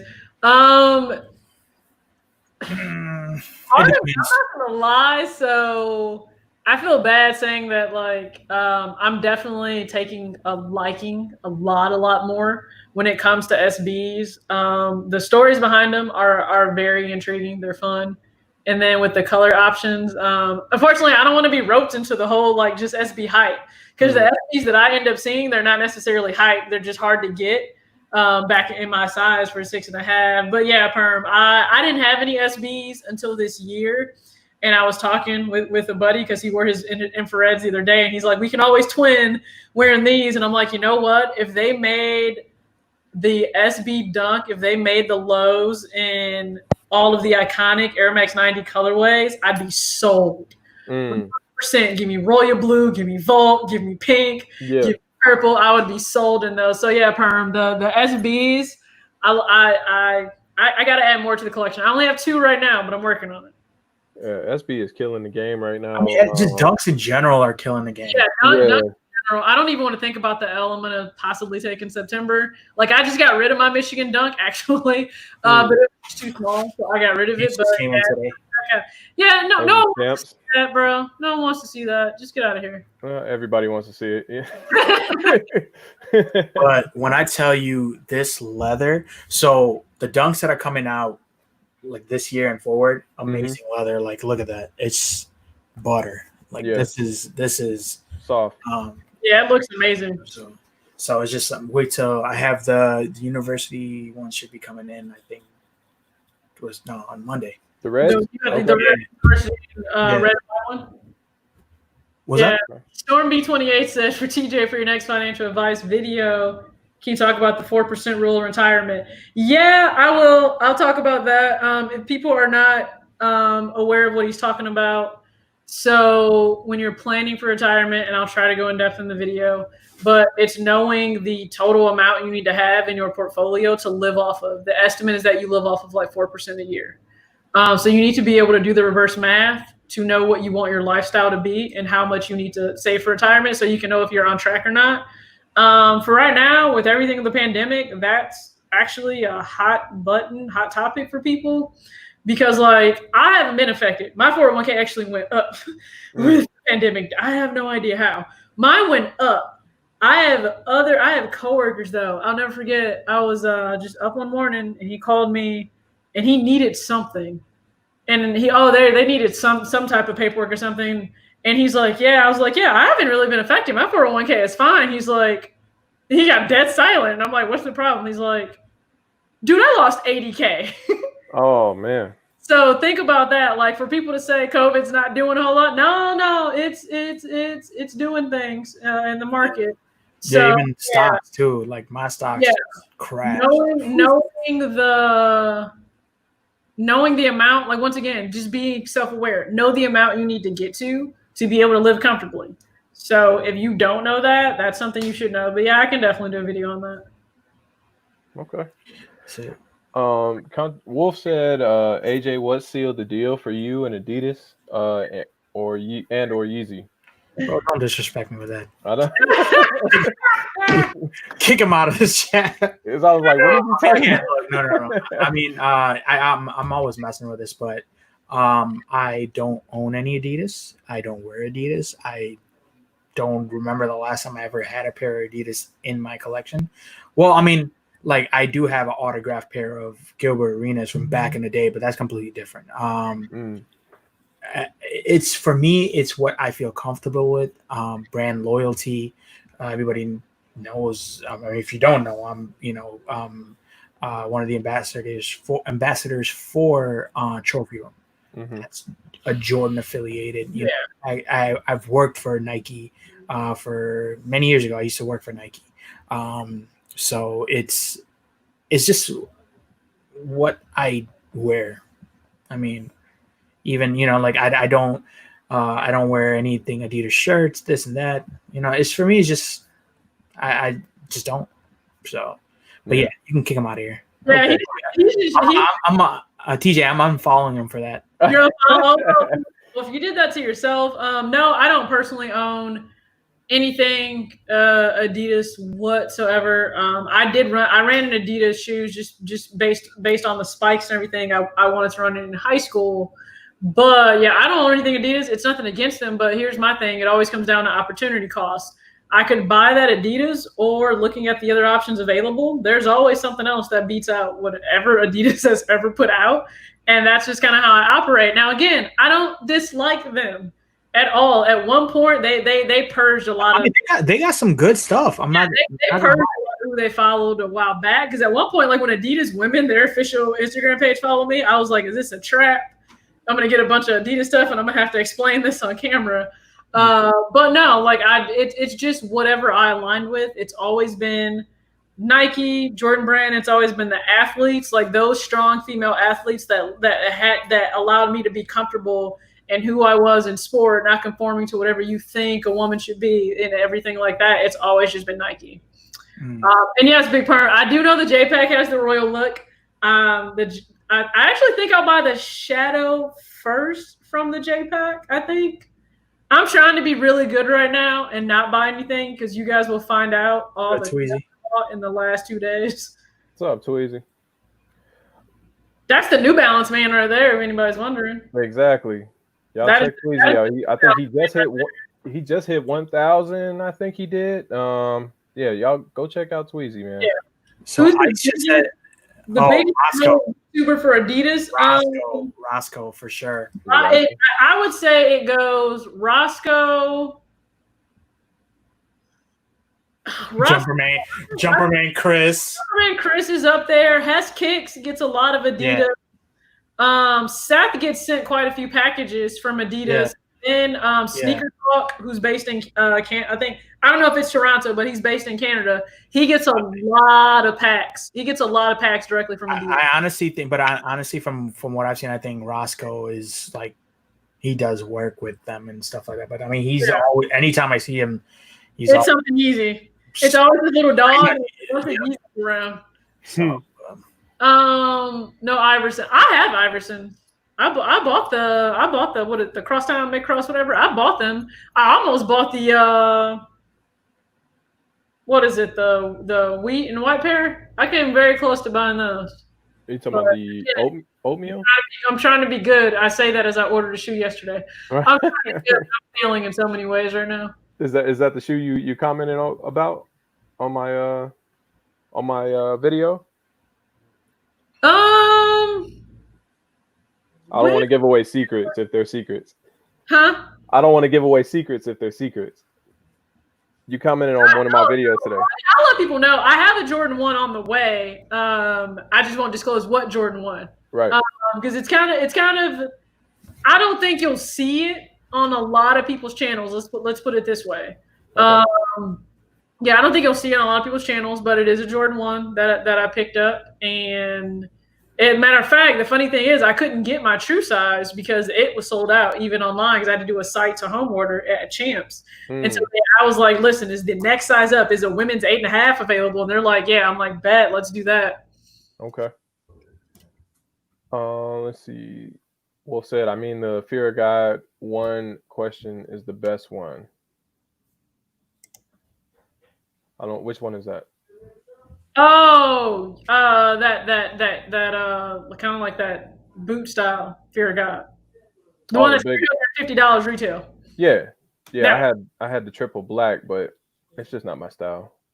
I like it. I just don't like the price. True. That price is ridiculous. But hey, guys, we've been on here for about 2 hours. I know AJ still hasn't eaten yet. He told me about that food 2 hours ago. So hey, before we go, I want to thank you guys personally, for coming out and rocking with me, AJ and TJ. It means a lot. Thank you for everything like that. Shout out to the chat for being here. We had 40, 50 people strong at one point in time. So thank you guys for watching. Before we go, I just want to let everybody sign off in their own individual way. Let's get AJ out of here. He's looking at me. All right, guys. Thank you for having me, man. And I think we hit 70 likes, which is dope. Let's just keep it going. But thank you for having us on. Do this again. You guys can find me on Tai87Kicks. It's right there. Or on my YouTube that I somewhat post sometimes is SASBMJ. And if you guys have any questions, man, regarding anything, just inbox me. I answer 99.9% of my stuff. So, all right, guys. Thank you very much. Yes, sir. And Miss TJ. All right, thank you guys for dropping by in this live. To Swoosh Crew, if you guys came over from my channel, truly appreciate you guys. Whenever you support me on a live, that means you're supporting the creator whose platform I'm on, and I always appreciate that. So definitely make sure that you guys, if you're from my crew, just go ahead and follow. Keep pushing 6. But thank you guys for tuning into this. Truly, if you do not know, I got badgered for merch, so I do finally have it. All proceeds are going towards the Justice for Breonna Taylor Fund. So the pre-order is still open on my channel. Just go to any of my recent videos. Trust me, you'll find it because it's a collaboration with the Fresh Culture. But yeah, as I always say when I sign off, act your age, not your shoe size. Thank you guys for coming through. All right, thank you. And as you guys see, AJ just gone with the win. Yeah, you gotta go. Crab legs. Definitely. So again, chat, thank you guys so much. If you're new around here, go ahead. Go in that description. TJ's links are in the description. I also found that ebook that she was talking about. I put her email in the description so you can reach out to her for that if you're interested.